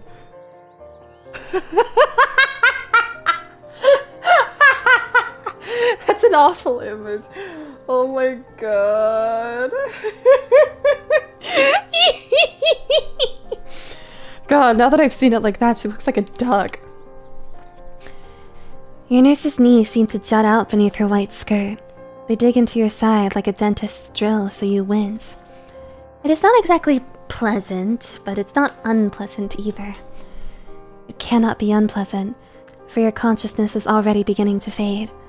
You drift off, your head resting on your nurse's lap, as if in a boat buoyed to and fro by the waves. Your consciousness deserts you, guttering out like the dying flame of a candle, like a stubbed-out cigarette. You feel yourself drifting, buoyed on wings of silver sleep. But before you surrender yourself to oblivion, you're sure you hear your nurse mumble, "You silly thing. What in the world am I going to do with you?" This question, of course, is one that is doomed to remain unanswered, for the time being, at least. You sleep, and you sleep, and you sleep. What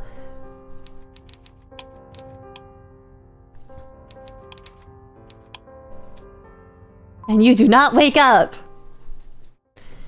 And you continue to sleep, as the world drifts away from you, as your worldly concerns, once so pressing, all begin to melt away. You know, though you do not know how you know, that no good will come from rousing yourself from this eternal dream. No good will come from opening your eyes. Ignorance, they say, is bliss. And were you not blissful with your nurse, as she sat with you in the grass feeding you strawberries, as you let your head rest upon her sharp, bony lap? That is not necessarily the life you always wish to cling to, but it is the life you've become accustomed to. You remember bits and pieces of your past, but only vaguely. You might very well be observing them from afar through a scrying glass, through a film of dreams. You do not even remember your name. Not your full name, at least. You only remember a fragment of it. A shard, like a piece of ancient pottery. Ezra. You're Ezra. But by the same token, you're not Ezra. You're sure there's more to you than that. You've forgotten who you are, what you are. And you're unsure as you dream, whether you really wish to recall it. You fear what you might discover if you were to open your eyelids. So you opt instead to sleep. A sense of self-preservation makes you doze, drift, dream. And in so doing, you need never again open your eyes. You need never confront reality. You need never realize who you really are, nor who your nurse is. You need not discover the secrets behind this so-called sanatorium, which is not a sanatorium at all. You need not confront the convenient lies your comfortable existence now hinges about. You remain ignorant, and in your ignorance, you are happy. At least, as happy as a corpse can be. Goodness, I would rather not interject with my own opinions for fear of biasing the results, but this is rather disappointing. Excuse me, are you listening to me? I'm trying to be patient here, but you're making this rather difficult. Now look here, listen to me, you silly thing. You are not a fish, and you cannot consign yourself to the ocean's depths to absolve yourself of all your responsibilities. Now, aren't you going to wake up? But you eventually awake. Fish! It is inevitable that you would, for nobody can sleep forever, however much you might wish for it, however much you might will it. Fish! Fish! Your eyelids flutter open, inevitably, inexorably. I want to sleep. No! We have Yuri mysteries to solve! You expect upon waking that you will find yourself in the scrubby garden once more, still lying on your nurse's lap. But to your surprise, you are no longer outdoors. You cannot feel the breeze upon your cheeks nor through your hair. When you blink, you first find yourself looking at shadows. Darkness presses down upon you, a darkness so thick and absolute it might very well be sludge or sediment scraped from the bottom of the ocean. But there is light enough by which to see, which spills in through your window from the moon's ghostly glow. You're back in your room, and it is late at night. You know not how much time has passed since you were in the garden with your nurse, whether it's been hours or days or even weeks, but time has changed, as have you.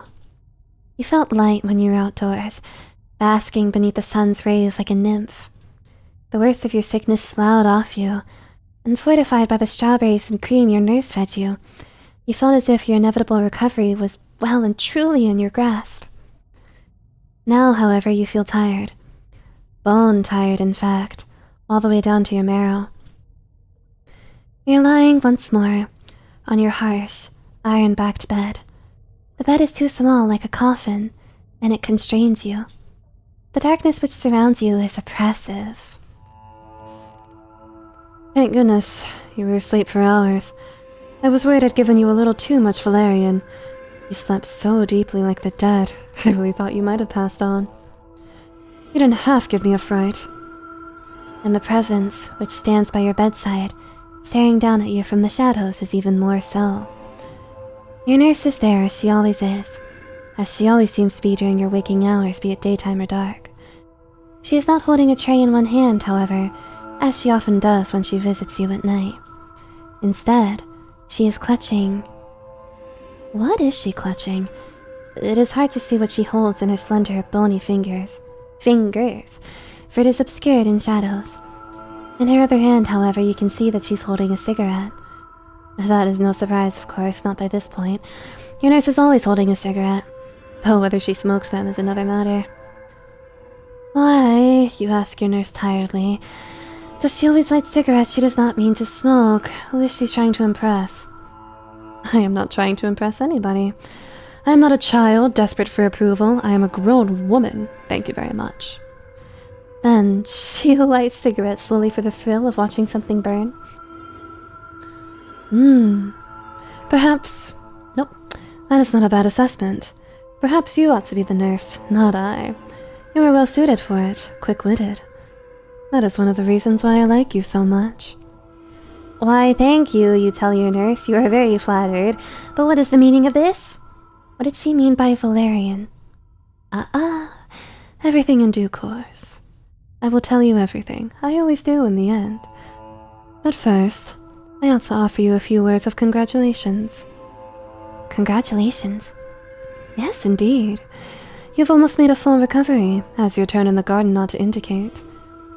Soon, you'll be able to walk even greater distances unaided. And eventually, you will no longer need me. My services will be... Redundant, you interrupt. Like this corkscrew you spoke of, the one stashed in the back of a drawer. There's a brief pause. Your nurse looks you over, her eyes narrowed, mouth inscrutable, of course behind her mask, and then... So you were listening to me? Of course you were listening. Who else did you have in this awful place to listen to? She was your only companion. Yes, your nurse says, with an acknowledging nod of her head. I suppose that's true. That's how I've always wanted it to be. But it doesn't seem to matter what I do to you, or how I try to isolate you. Like a phoenix, you continue to rise from the fire. You simply cannot leave well enough alone. You are always trying to escape from me. But we have been through this before, even if you do not remember. I cannot let you leave. I need you far too much. Your nurse approaches you as she speaks, slowly, almost languidly. You see the fingers of her left hand flex, the hand which is not holding her smoldering cigarette, and it is only then that you realize. In her other hand, no longer obscured by shadows, not fully at least, your nurse is holding a hammer. You gasp, then ask her, past your tongue which seems to have doubled in size, what in the world she means to do with that hammer. What is she talking about? I thought you might ask me that. You always do. Though I have explained it to you so many times already. I have told you who I am, and what my motives are, more times than I care to count. At this point, I'd hope that you would remember. But you can be awfully forgetful about these things, my dear. You remembered my silly metaphor about the corkscrew, but you can't retain any information of value. It all slides right out of your head, like water through a sieve.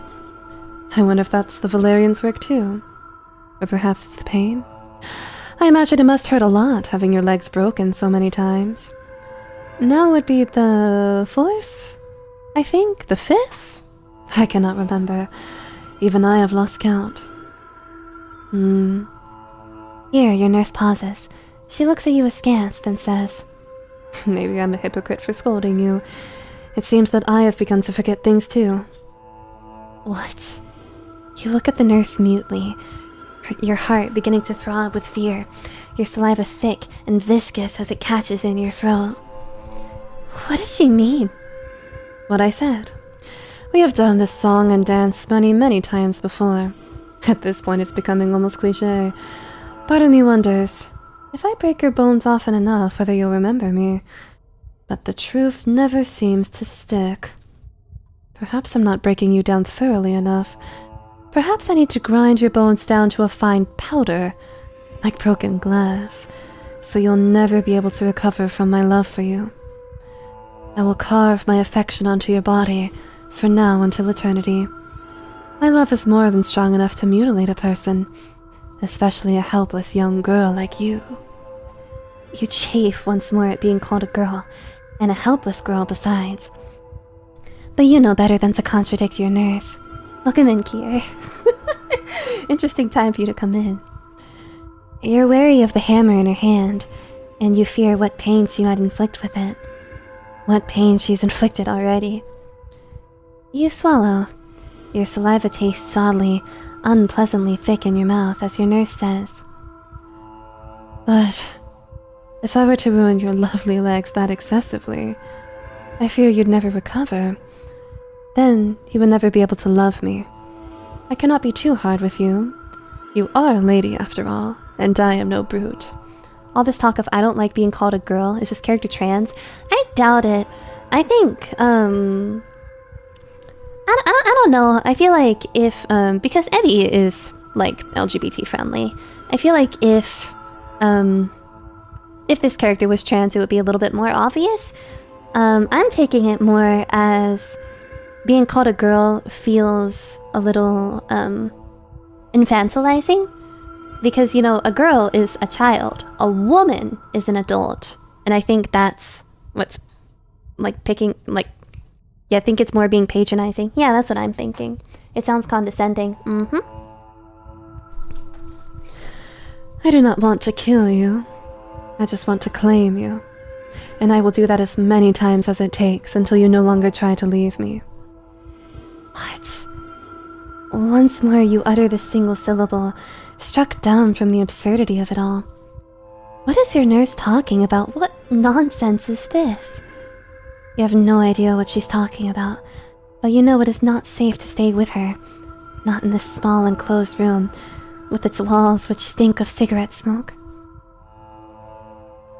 You try to shift away from her, your body large and lumbering, but it's all in vain. Your nurse preempted your attempted escape, and she has already taken pains to prevent it. While you slept in a drug-induced stupor, your nurse was hard at work. She tied your arms to the metal headboard of your bed, tied them tightly, with a length of rope tight enough to bite into your flesh once you attempt to squirm away. You cannot free yourself from your bindings. Secured as you are like a pitiful insect pinned upon a board, you can only stare at her stricken. You tremble, eyes wide with fright, as you examine the glinting hammer in your nurse's hand. What is to become of you now, when you cannot hope to pull away from her? What does she mean to do? I already told you. Your nurse answers smoothly, coming to a pause beside you. Once more, she lets her cigarette fall to the floor.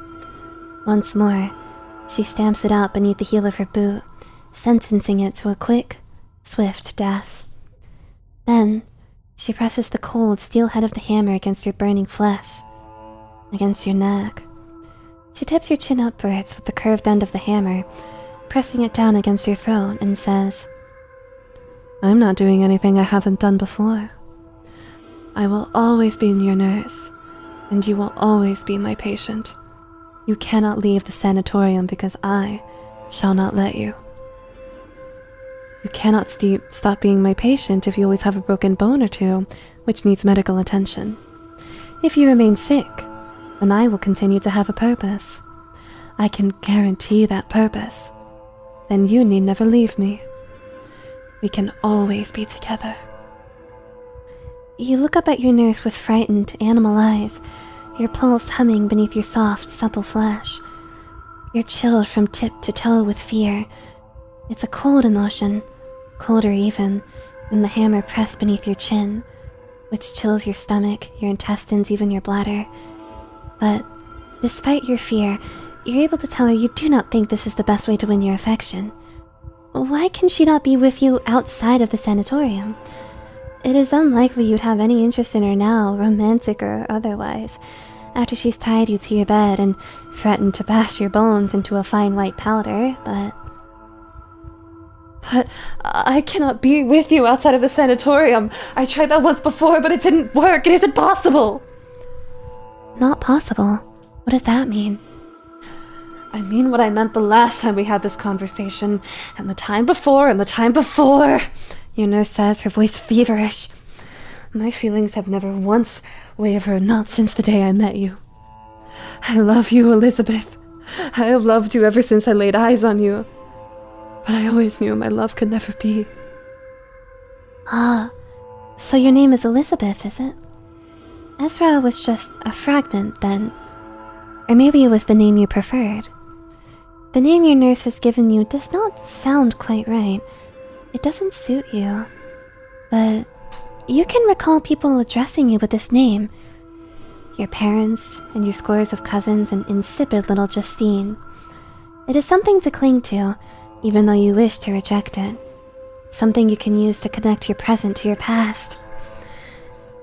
But you still know little of the nurse who looms over you, silver hammer in hand. You might remember who you are, but who is she? You were a lady, like I told you so many times. I, meanwhile, was nothing more than a commoner, a peasant girl from the village who happened to see you riding your horse through the fields. I knew, the moment I first locked eyes on you, that I wanted to be with you. You were the one light which illuminated my dreary world, the one person who made my dull, gray days worth living. But though I went out of my way to match my schedule to yours, though I was always there waiting to watch you riding your horse, you never granted me so much as a crumb of that same courtesy. You never once looked at me. You never once cared about me. I knew then that you were out of my reach. I knew that you would never love me. Not the way that I loved you. Have a good day. Thank you for the $2. How could you love me when you didn't even know I existed? You were a lady and I was a commoner, so far beyond your attention that nothing I could have done or said would have elicited any response from you. I was ready to give up, but my love for you was so intense that I couldn't. To betray my love for you would be betraying myself, my very essence. I would sooner die than forget you. To cast aside my feelings which had warmed me through so many cold, lonely nights. So, your nurse continues, her voice soft but erratic, her fingers twitching around the handle of her hammer. I did something drastic. I had to catch your attention. I crept into your garden late at night, when you and your parents and all of your servants were abed. And then I set your fine, fancy home on fire. Fire? You stare at your nurse, your eyes wide, expression stricken. This tale is so convoluted, it sounds like something from a Penny Dreadful. It is hard to square this sensationalism with your own life, which was always so mundane, monotonous even. You went riding on your horse, and you went swimming in the lake, and you made your mother swoon when you tracked dirty footprints indoors. What is wrong with you, Eliza? Your mother would scold you. You were Eliza to your long-suffering parents, Miss Elizabeth to the servants, and Ezra only ever inside your head. Why do you always do this? I've told you enough times. Why are you so selfish, Eliza? Why do you never think for anybody else? Alastair, love the art of this game. Me too. Yes, you're sure your mother called you that? She said you were selfish, and maybe you really were. You ignored your nurse, though she was not always a nurse. Once, she was an ordinary girl from the countryside, sweet, perhaps, and unassuming as she yearned for you from afar. Like Eve, she found herself drawn to the forbidden fruit. Still, enticed by the whispers of the snake in the tall grass, she chose to commit an awful crime. She set your house on fire. It sounds melodramatic, quite frankly, ridiculous even, and yet... You think you can remember that now. Your memory has been hopelessly jumbled as of late, like the contents of an old attic, but you can recall the crackling of wood, the smell of smoke. Love your live streams. Thank you, Lydia. Tongues of flame licked at your bedroom's walls, torching your bedposts, turning the once pastel wallpaper a dark, peeling black. Your old things were all melted, all of your clothes and the old diaries you used to write in, and the tin soldiers you played with as a child. Your windows warped from the heat, then shattered, spewing glass all across your carpet. You can remember it all now in painful detail, the searing heat and the smoke in your eyes which made them water. The flames might have been alarming, but it was the smoke which really made you panic. You knew it was the smoke which would kill you in the end. You were sure that you would be killed too, as you stumbled clumsily from your burning bedchamber, which was singed and charred like a scene from hell. Part of you had already forfeited your own life to the flames, but you've always been stubborn. That is the familiar refrain uttered by all who have known you, and you did your best to endure. You kept limping through the ruins of your once beautiful home, putting one foot in front of the other, and then...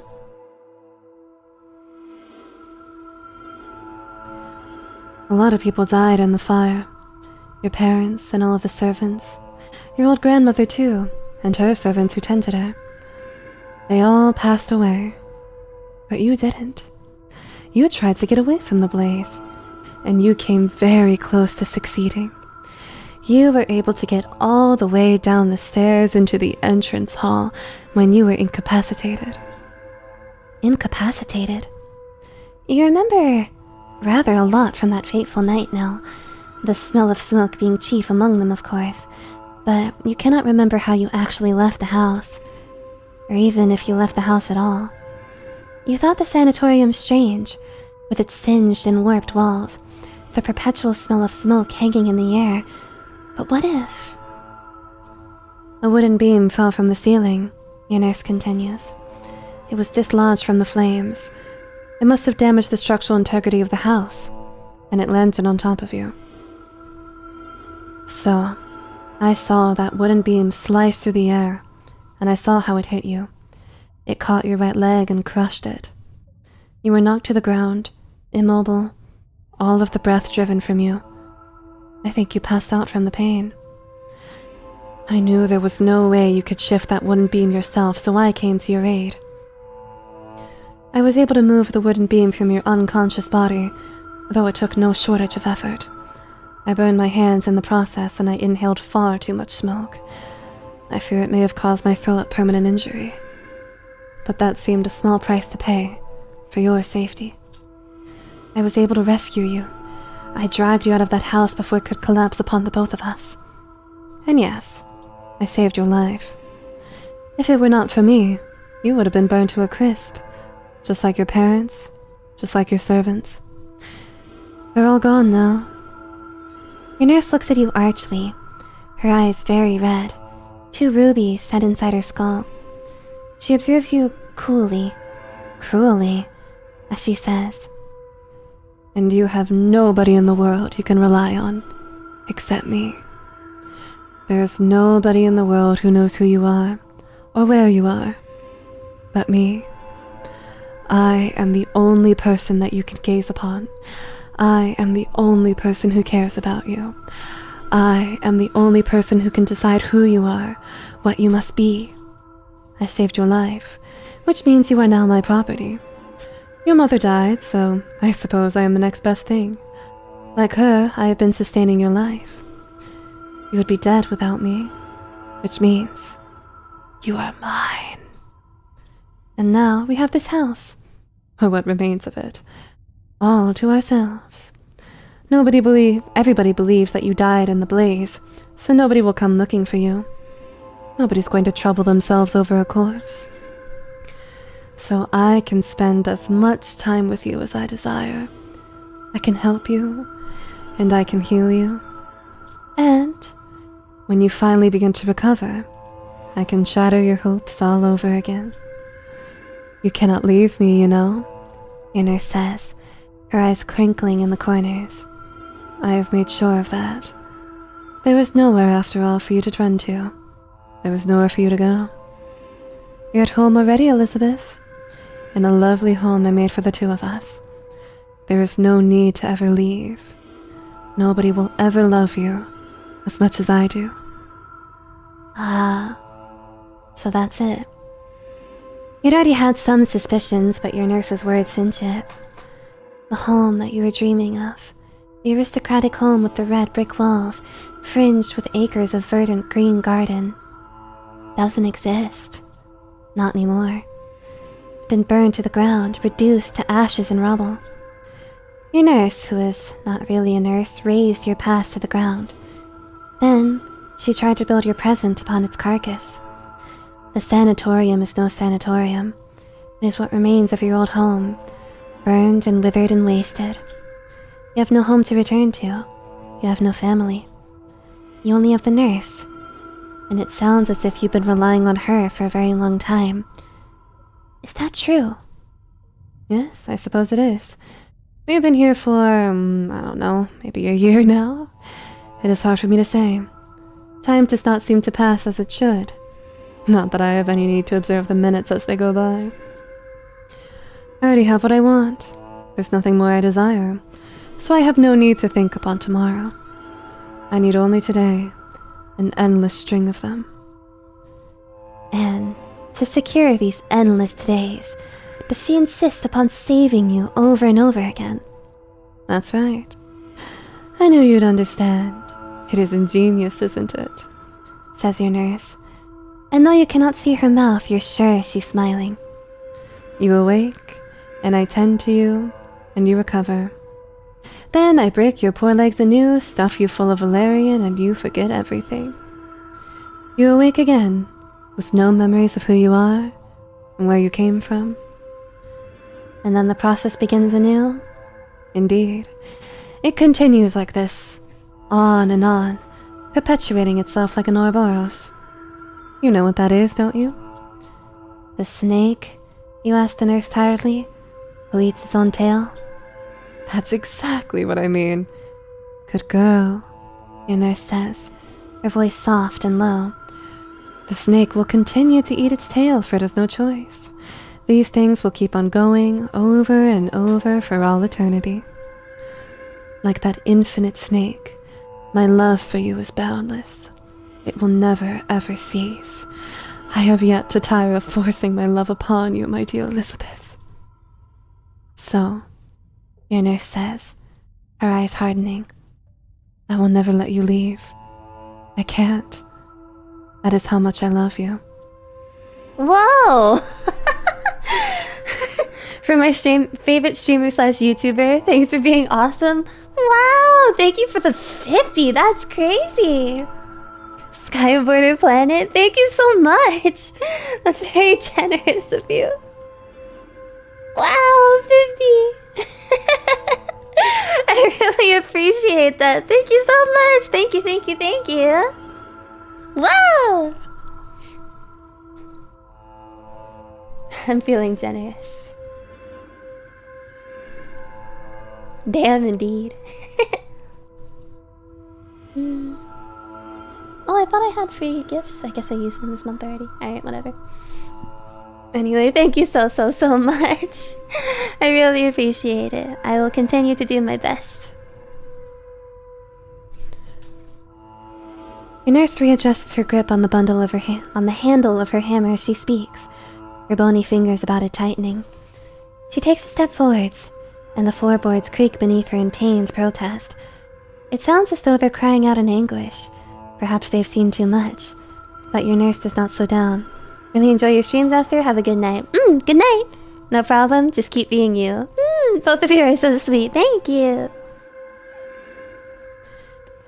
Her fingers grip the handle of her hammer all the more tightly. She raises it. I apologize, Elizabeth. I don't want to hurt you, you know. It's just...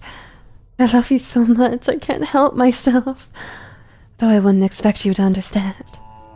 As a lady, I doubt you've ever wanted anything you couldn't have this much before. You've never been driven to madness. But who knows? Maybe, if we repeat the cycle enough, that'll change. Maybe I'll finally be able to impress my feelings upon you, and you will finally understand.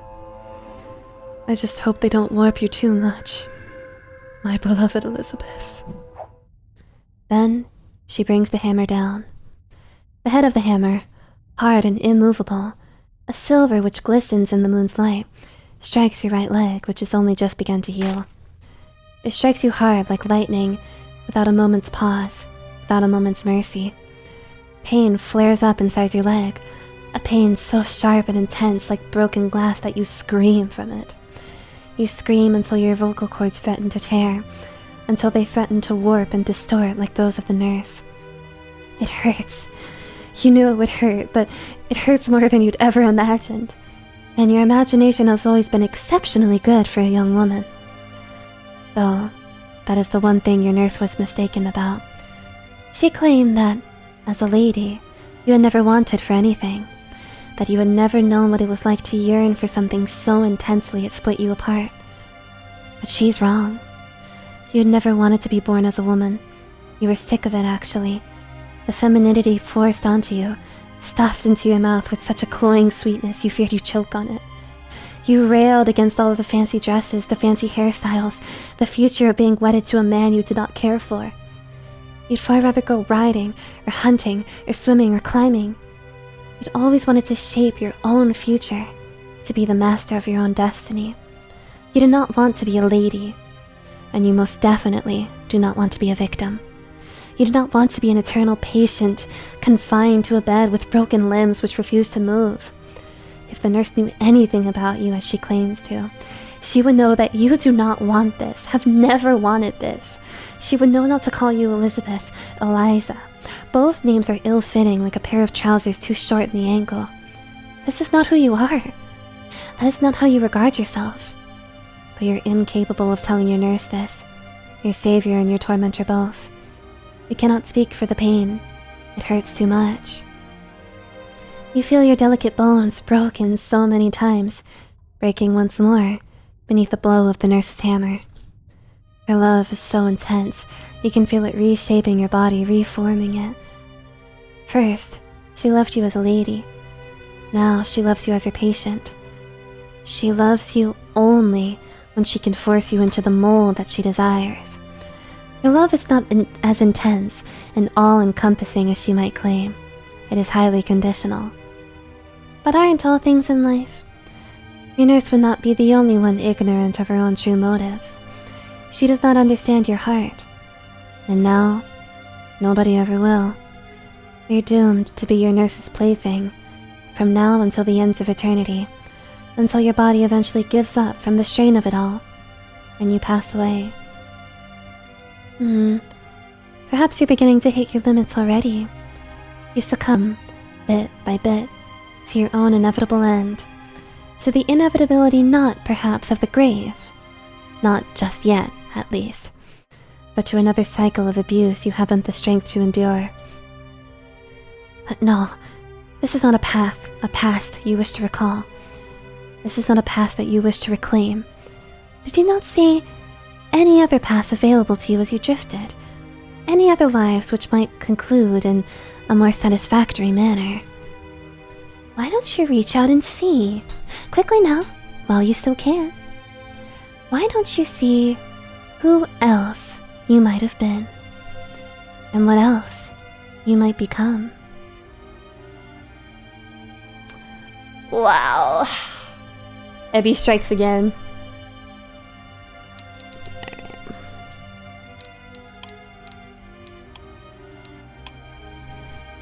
Woo!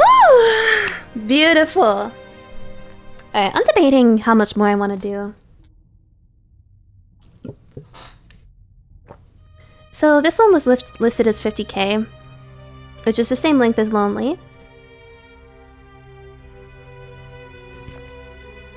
But I feel like that route took longer than I expected. Aster, I thought you said there were dating routes, not crazy routes. I don't know. It's love, isn't it? Alright, well... I'll make it part way through... this next route. Admittedly, I'm feeling more... interested in the one on the right, but... Everybody, please cast your votes! Which one should we do next? Hi Aster, how are you? Doing well. Love? Yeah, what's the difference? Whoa. Whoa, 50-50, almost. Right? Got someone very enthusiastic about it. Thank you, John Doe. Left.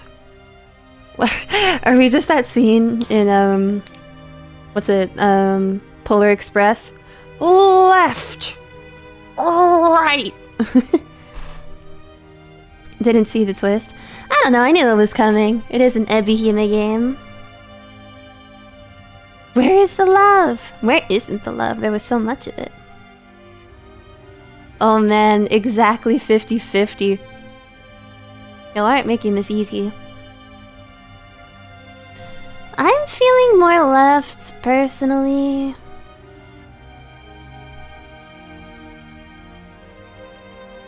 It's literally 50-50. Oh, right? We have one extra vote for the right, but this is very close.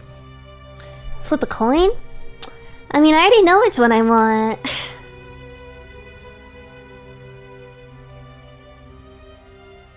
Spin a wheel?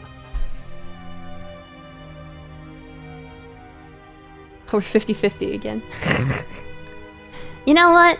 I'm casting the deciding vote. 50-50. I'm going for this one. You can make an executive decision. That's right. I'm doing this one. I will be doing the right next stream.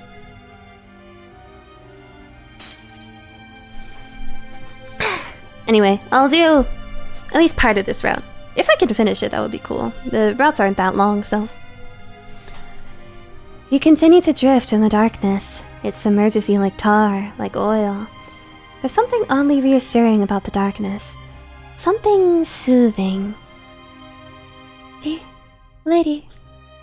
But you hear a voice calling out to you through the veil of blackness which surrounds you, which stirs memories deep inside you. Unfortunately, it's too late for me to keep going. I got an exam tomorrow. Oof! Good night, Aster, and everyone. Have a nice stream. Good night, and another one! Good luck on your exam. You recognize that voice. You're sure you know them, though you can't put a name or face to them. Not just yet, at least. Me? Excuse me, m'lady. You're my inspiration. Aw, that's so sweet. Thank you. And this realization is like a flickering candle, one which soon turns into a burning beacon. You might not remember who you are, but perhaps this person will. Perhaps they can give you a name, an identity to latch onto, and in so doing, they can save you from the darkness. Lady, it's time to wake up. You do not, you suddenly realize, like the darkness very much. It no longer feels as reassuring as it did. It has ceased to be a comforting cradle song, and has instead become something stiflingly oppressive. You fight against it, your eyes wide, frightened, like a startled pony's, and then the light which rushes forwards to meet you is sharp and spiky, and it lacerates your eyes, penetrating them like pins. Your head spins. For a few moments you feel sick. Your whole body aches. I'm excited to see this girl's full profile. At first I thought this was just a case of finding girl condescending and infantilization, but I think it's more than that. I think it might be being left vague for now. I guess we'll see.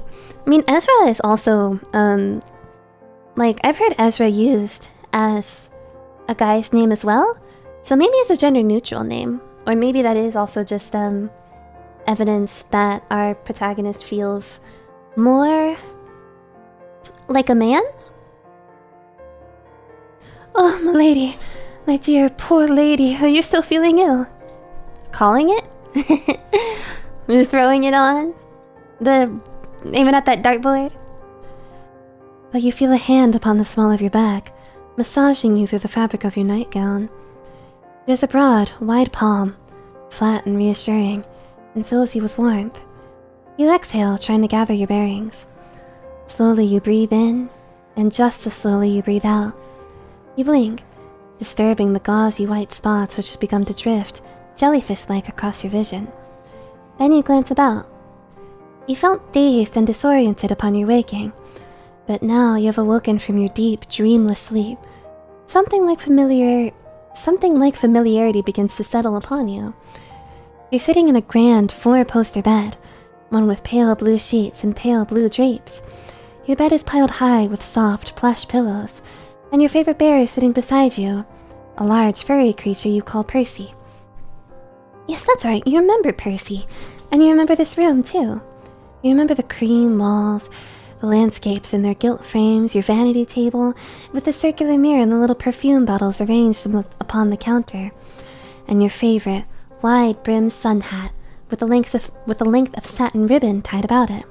That was kind of a mouthful.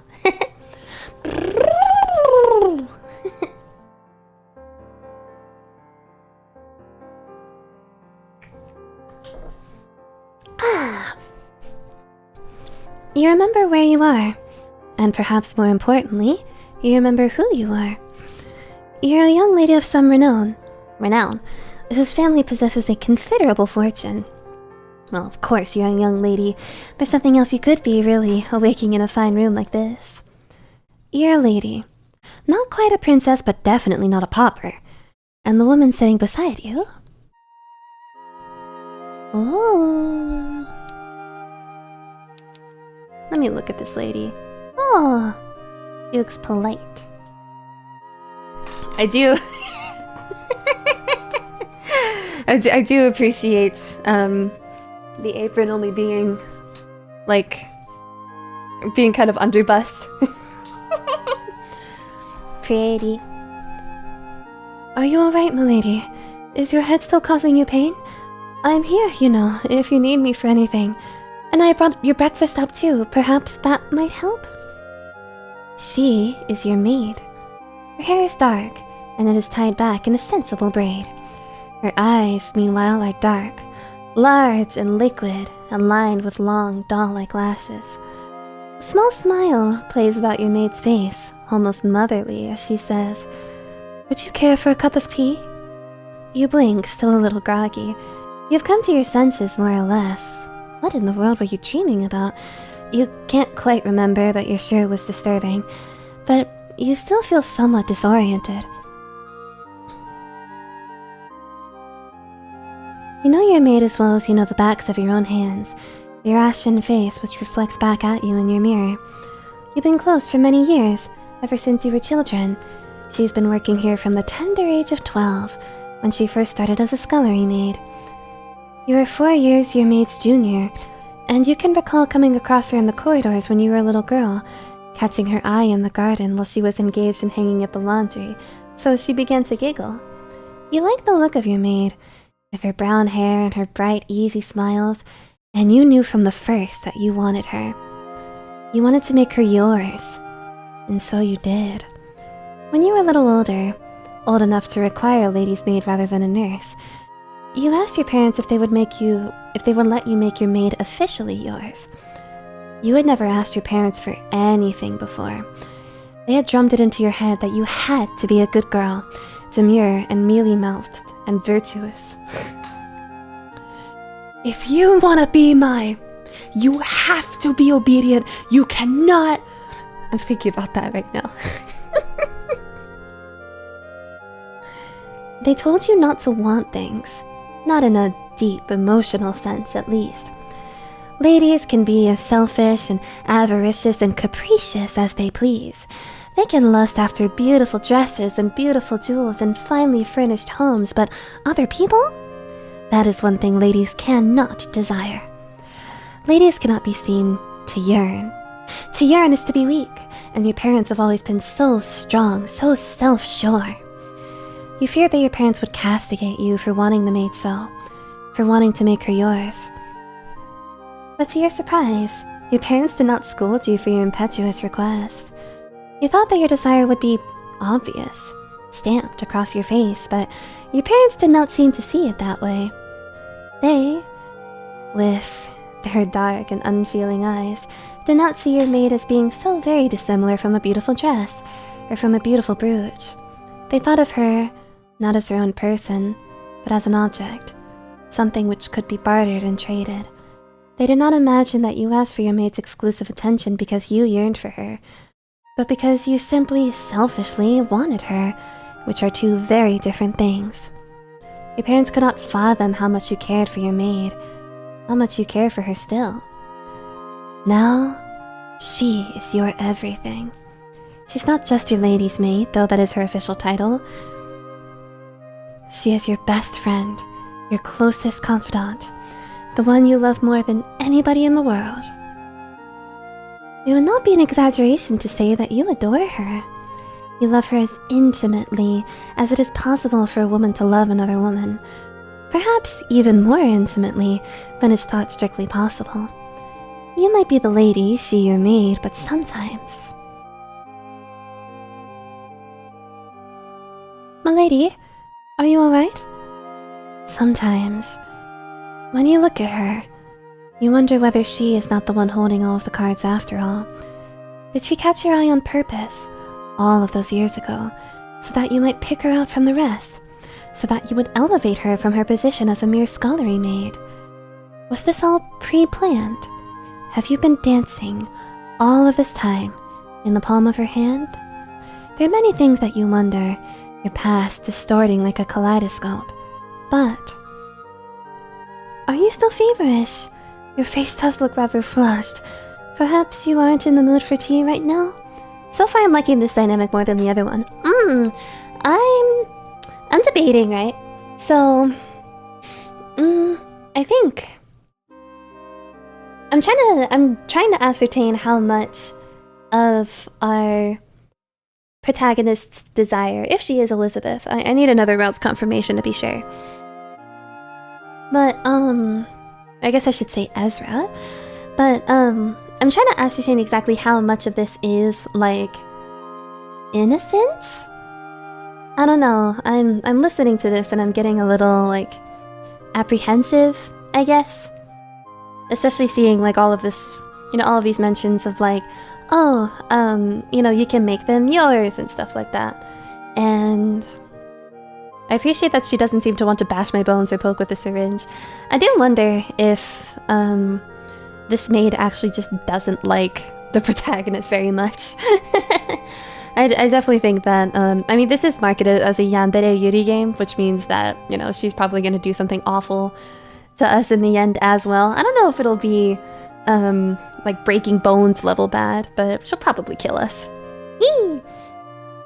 This one is more concerning in that the player character seems very suspicious here as opposed to the NPC, right? That's the part that's intriguing to me. I'm enjoying that. Look at them Pokemon. Little too spicy? Are you still feverish? Your face does look rather flushed. Perhaps you aren't in the mood for tea right now? Is this voice acting? Yeah, it is.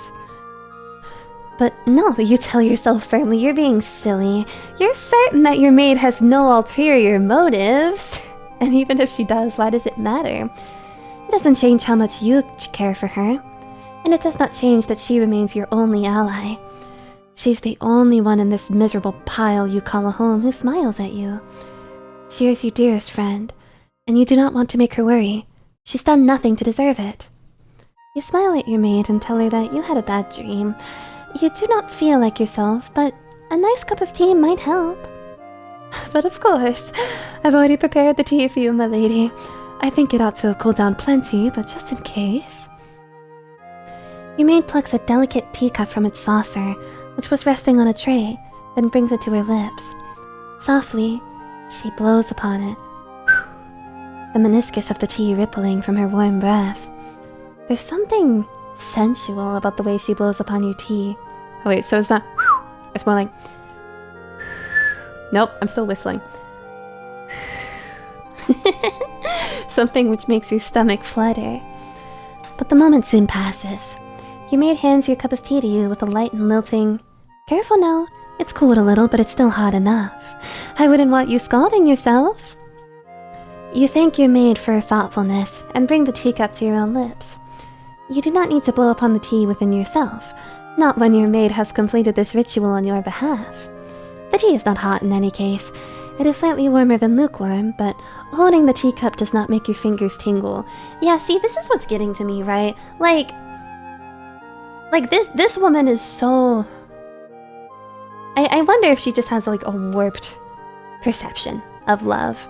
Because I mean, it's like, it's even something like, oh, you know, like I don't even need to blow out my tea because she did it for me. Like, that's just a lot, isn't it? You look at your undulating reflection within the brown tea for a few moments, your lips pursed. And then, under your maid's watchful gaze, you begin to sip. You let the taste of your tea unfurl across your tongue, just like the petals of a flower. Your tea is somewhat bitter, but you've heard that this is for your own good. Your maid has been buying herbal teas from Dr. Godwin, which are supposed to fortify you to give you strength. Dr. Godwin is your physician, and you've seen her a few times since you fell ill. You're surprised your parents are willing to put their faith in a lady doctor, given how awfully old-fashioned they are, but Dr. Godwin has a sterling reputation. She does come highly recommended, but not even she has been able to aid you. You like to think that these herbs your maid has been mixing into your tea are helping in some small way, though. Nope. But even if they aren't, you cannot fault your maid for trying to help you. Oh man, our protag is down bad, oh man! Your maid has always been your most loyal ally. If you cannot trust her, you cannot trust anybody. You sip at your tea demurely, both your hands pressed about the cup, while your maid smiles at you. Her smile is soft and tender, so much so you can melt from it. Your maid's smile mixes, or at least it seems to, with the sun's light as it spills in through your windows, and with the warm tea sloshing about inside your cup in such a way that you feel fortified. Sometimes you think that you live on for only quiet, understated moments like these, those spent with you and your maid. Down absolutely horrendous, like love from a bougie POV, where everything centers around the love object as an asset rather than a fellow actor and some such. Yeah, that's what I'm feeling, right? Like, I don't know, at some point, money really does get to your head, and you start, like, even the people around you, I feel like, kind of become tools. And so it's like, you know, there's nobody else who makes you feel like she does. Nobody in the world. She's the only one who makes you happy. And you know that you love her more than you have ever, and will ever, love anybody else. Outside you can hear the birds chirping, the leaves whispering secrets to one another as they shift in the breeze. It's a beautiful morning, and it promises to segue into an even more beautiful day. Would that you could, you would rise from your bed to greet it, standing by your open window as the breeze plays through your hair. You wish to throw these covers off yourself, which lay atop you like a stifling prison, then cross your bedroom.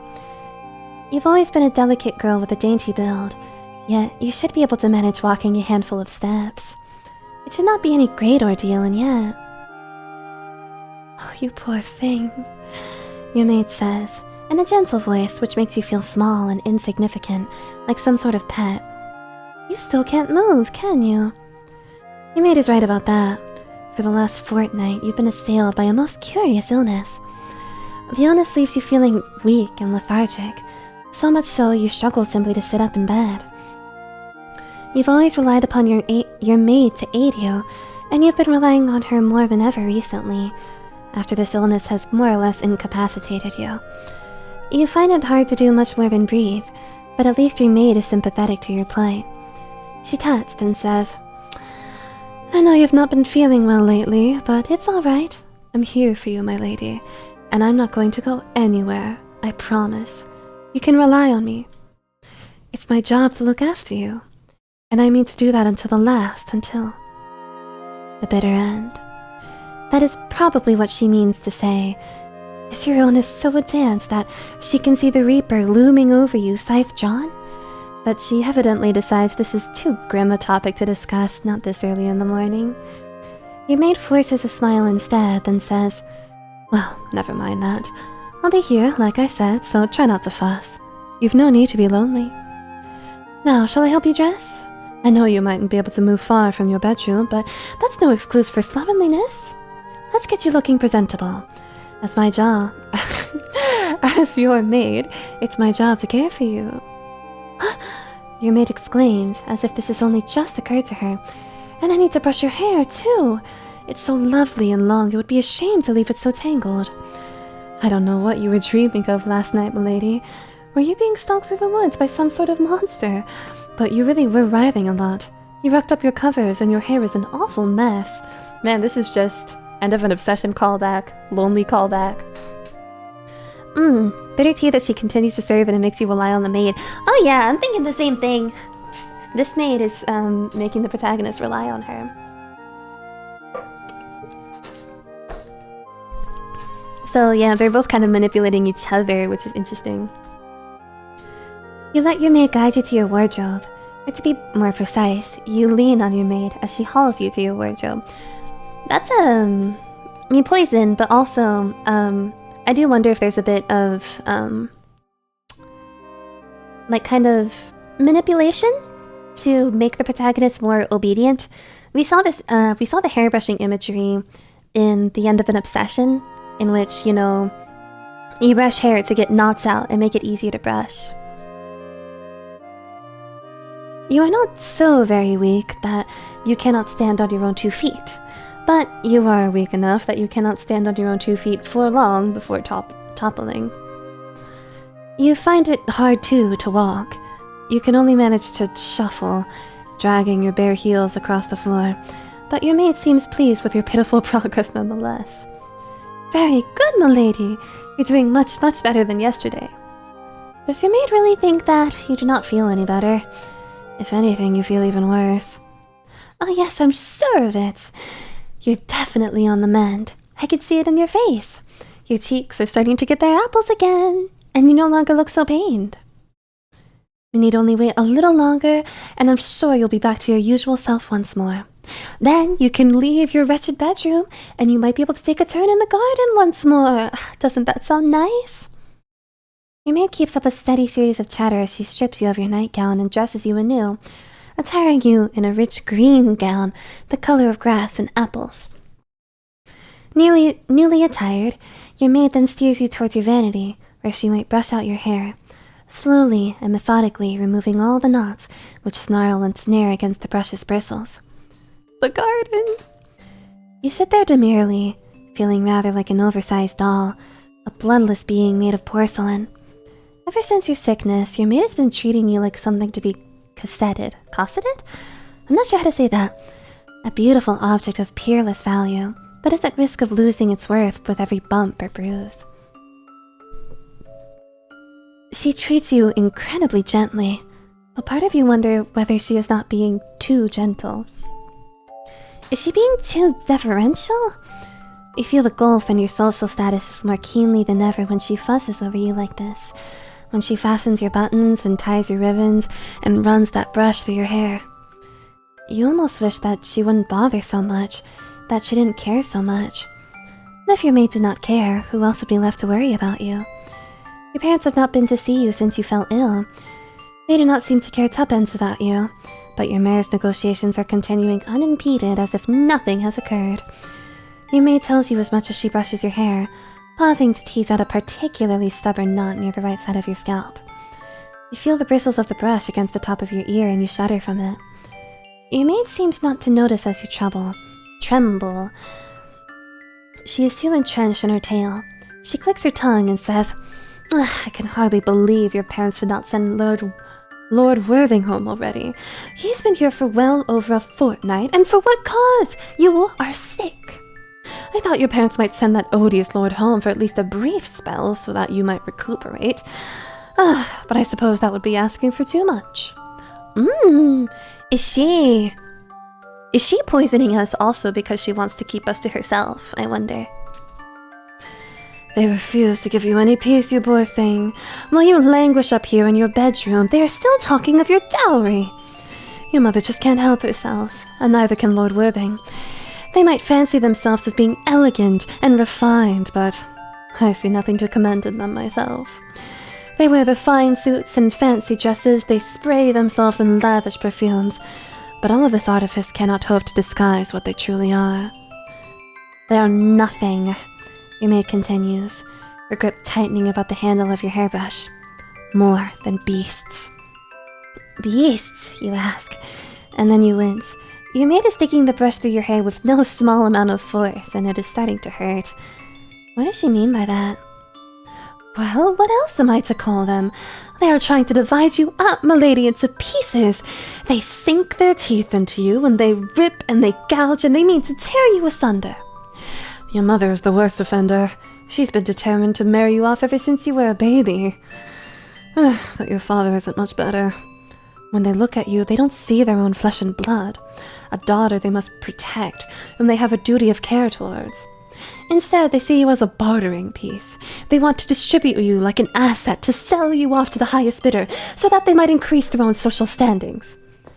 They don't care about you, her maid continues, her voice tightly controlled, perhaps self-consciously so. You can see your maid's face reflected back at you in the dresser, inverted, so it looks subtly wrong, not quite right. Your maid's eyes flash like fire and brimstone, while her jaw is tightly set. She's gritting her teeth together so hard you wonder whether the enamel will splinter. It seems worryingly apparent that if she allows her temper to consume her, she'll do herself harm. In that moment, you care not about the pain in your scalp, nor how harshly your maid is dragging the comb through your curls. All you care about is your maid. You love her, and you know that she loves you. But it is because she loves you that her temper flares like this, always hidden behind closed doors so that your parents will never see it. Your parents will never know, must never know, how excessive your maid's passions are, how intense her longings. If your parents knew what your maid said about them, they would dismiss her without a second thought. They'd throw her onto the street by her ear, heedless of the years of her life she's given to you, heedless of how much she sacrificed for you. They wouldn't care. You know they wouldn't care. Your maid might be too passionate, with feelings which blaze behind her eyes like the fires of hell, but your parents are uncomfortably cold by contrast. Behind their eyes you can detect no feeling at all, no emotion, save for avarice. You wish your maid would not worry so for your sake. You fear that she's making herself ill, that she will rant and rave herself into an early grave. Yet, you have the uncomfortable sensation as she tries to compose herself. She's right. Your parents really are unfeeling, and so is Lord Worthing. Thinking of him is enough to make you tremble. You wish you were not expected to wed, and if that is non-negotiable, that you were not expected to wed him. You wish for so much cassetted away in your pastel bedchamber which smells of rosewater. But for all of your wishing, there's precious little you can do. The world is very large, and you are very small. Sometimes, you think you have even less value than your maid, for at least she's paid for her services. Not well, of course, but she receives money. What about you, however? You will not get paid when you wed Lord Worthing. Not directly, at least. Your parents are the ones who will profit from you, just as your maid said, as if they were selling a soul at the market. Is that how your parents see you? Is that how Lord Worthing sees you? Are you really nothing more than an asset to be sold? If only you were not so young and unworldly. But these wishes are pointless, just like your prayers. You dare not speak of them, not even to your maid who tells you everything about herself. And so, they die. Unspoken, your wishes turn to ashes inside your heart, that cardiac muscle which seems over the years to have calcified. You wish that everything would not hurt so much. You wish... Oh, milady, I apologize for speaking so harshly. I never did mean to upset you. You wish, from time to time, that the world would stop turning. You wish that life was not so complicated, and that you could pass your time freely with your maid. She is the only one in the world who understands you, the only person who cares to. You never do speak of your wishes aloud. You've always thought it best not to. I've always worried it would be unladylike. But when you're with your maid, it doesn't matter. She understands how you feel, even if you do not express these feelings in words. Sometimes, you think that she might understand you better than you understand yourself. She sensed the guilt brush down with a dull thud. Did she realize that she was inadvertently causing you pain, then leans in? She opens her arms, unfurling them like a raven might its dark feathered wings. Then, shifting towards you, she pulls you to her, twining her arms about your middle like a shroud. You feel her chest pressed against her back, soft and full. Feel her breath against the nape of your neck. Her breath is warm, yet it still makes you tremble. How curious. You needn't dwell on this horrible affair now, your maid tells you, her voice soft and soothing. It isn't something for you to worry your precious little head over. Privately, you think that this is indeed something you ought to be worrying about. This directly pertains to you, after all, and your future. You're the one who will be wedded against your will, not your maid. But her voice is saccharine sweet as it pours inside your ear, almost sickly like molasses, as she says, "It'll be all right. Don't tremble so, milady. No matter what happens, you won't be alone. I'll never, ever let that happen." What's up with her eyes? That's so scary, man. I'll stay with you. I will look after you. Come what may, I will take good care of you. So don't fret. Just leave everything up to me. It'll be fine. I promise.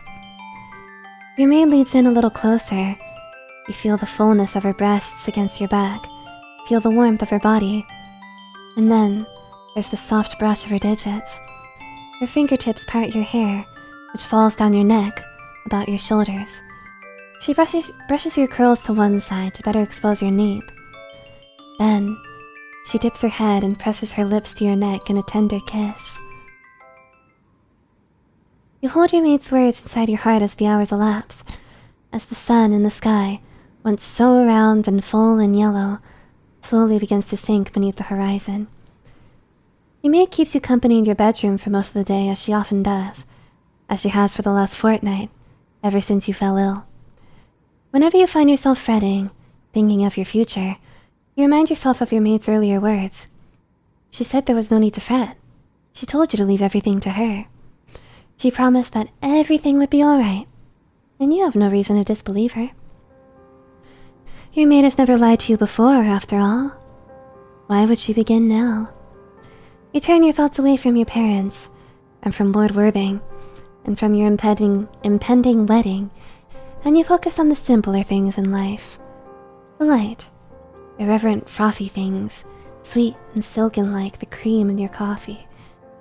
You think of how pretty your hair is, now that your maid has styled it so neatly, and you think of how pleasant it is to observe the sun slowly sinking from beyond your window.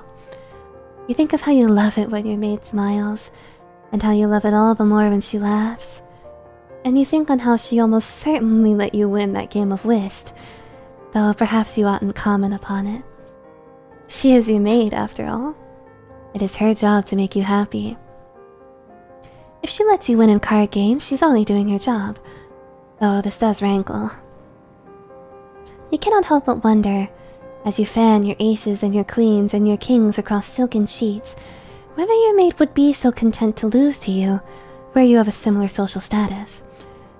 There is something affected about the way the maid gasps when, for the third time in a row, she finds herself bested, something which rings hollow in the way she widens her eyes. She's putting it on, you know that well. This is a one-woman play, a performance the maid has perfected for your sake. She knows her role well, and she acts it with finesse. So much so, you almost wonder whether you oughtn't to present her with a bouquet of flowers for her efforts. But part of you wishes that she would not defer to you so. If your maid cares for you as much as she claims, why can she not be honest with you? If you were both maids, sitting together in the subterranean kitchens, you doubt the maid would be so precious about the way she plays your cards. She would not make such a production either over each of your victories. Victories which you rather fancy are not hard-earned. You know that she's trying to bolster your ego, but you wish she wouldn't.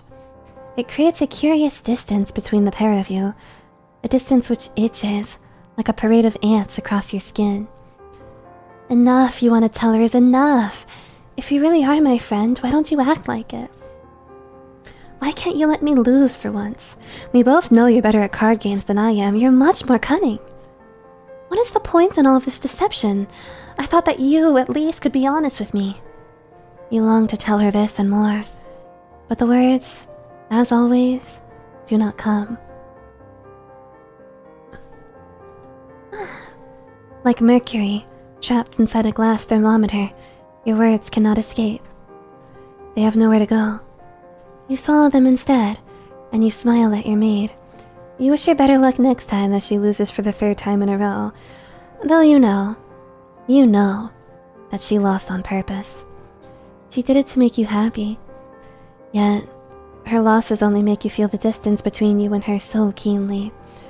Dark, ugly thoughts begin to fill your head just like storm clouds, but the moon's rays fill your room with gentle light, and it scatters your ungrateful, indignant musings before they have a chance to sour. You shouldn't be so cruel to your maid, you chastise yourself with an admonishing pinch to the inside of your thigh. She is your only ally in this world of wolves, the only one who does not wish to devour you. Without her, you would be all alone. You repeat this to yourself like a mantra as your maid announces the end of your card games. It is late, she says, and it is time to sleep. There will be ample opportunities for merriment come the morn. The morn. Now, let me prepare you for bed, your maid says, her voice playfully sing-song. Which nightgown would you like to wear tonight, my lady? You have so many lovely pieces in your wardrobe. You're rather spoiled for choice. There's the pale green poplin and the sheer cream silk. Though, I'm rather fond of the pale pink muslin. It suits you perfectly. The maid exclaims, skimming the gowns in your wardrobe. When I look at all of your lovely clothes all hung up like this, it does make me feel somewhat jealous. I know it's not a becoming emotion for a maid such as myself, and yet... The maid's voice trails off, and, somewhat abashed, she smiles. Well, never mind. Let's get you dressed, shall we? She speaks lightly, yet she cannot fully mask the envy which pulsated beneath her words. Her jealousy infests her, just like termites teeming within the walls of a house. Her face practically pulsates from it, seeming to expand, but you do not mind that. You're glad that your maid trusts you enough to show you these ugly emotions of hers. You're glad she trusts you enough to be envious.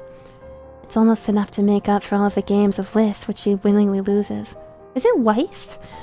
Almost, but not quite. Your maid helps you with your night clothes. You are so weak you can scarce manage your buttons on your own, and then she lays you down. Gently, she runs her fingers through your hair, her touch reassuringly cool against your flushed, feverish brow. It's kind of funny she wants honesty from the maid when you can kind of tell her reaction the last time she was truly honest with her.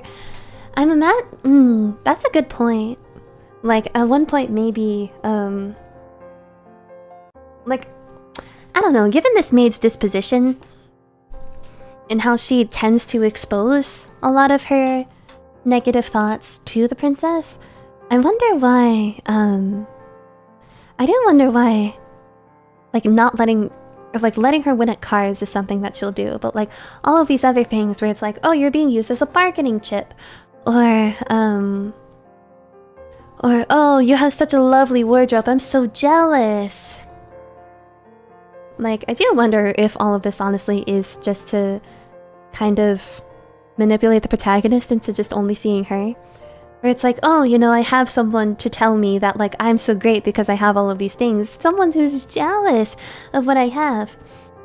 And someone who, like, is really in my corner. She dips her head, and smiling, she skims her lips against your forehead. It'll all be alright, milady, she tells you, in a voice so gentle it can make the angels themselves weep. You'll be alright, I promise. She soothes you to sleep thus, with talks of paradise on earth, of promises that you need never suffer again so long as you stay by her side. And, as your eyelids fall shut, you find yourself believing her. Your indignation over these false games of life soon scatter. Like leaves on the trees come the advent of winter. You begin to doze and to dream, and as sleep captures you, you begin to even wonder why you were so upset to begin with. Why does it matter if your maid lets you win against her during waste? She only does it because she cares. Your maid's caring is apparent upon her face, written in every single furrow upon her brow, and inside every single shadow. I'm feeling like calling it a day. It has been 3 hours, so I am feeling a little tired. So, I think I will, yeah, we'll be calling it here. Thank you everybody for joining me for Your Glass Heart in My Hands. I'll try and see if I can finish this game next time I stream it. It'll probably be a 4-hour stream, maybe? I see another 4 hours or so. Or it might be even less because I spent a good while eating at the beginning of this stream. I'm enjoying this. I liked Lonely, so of course now that now that, like, you know, Evie's released another kind of similar thing, I'm enjoying it. Good stream? Alright. With that, damn, the story is investing. Good stream? Thank you so much, everybody. I hope you enjoyed. And with that, thank you so much, everybody, for joining. And good night.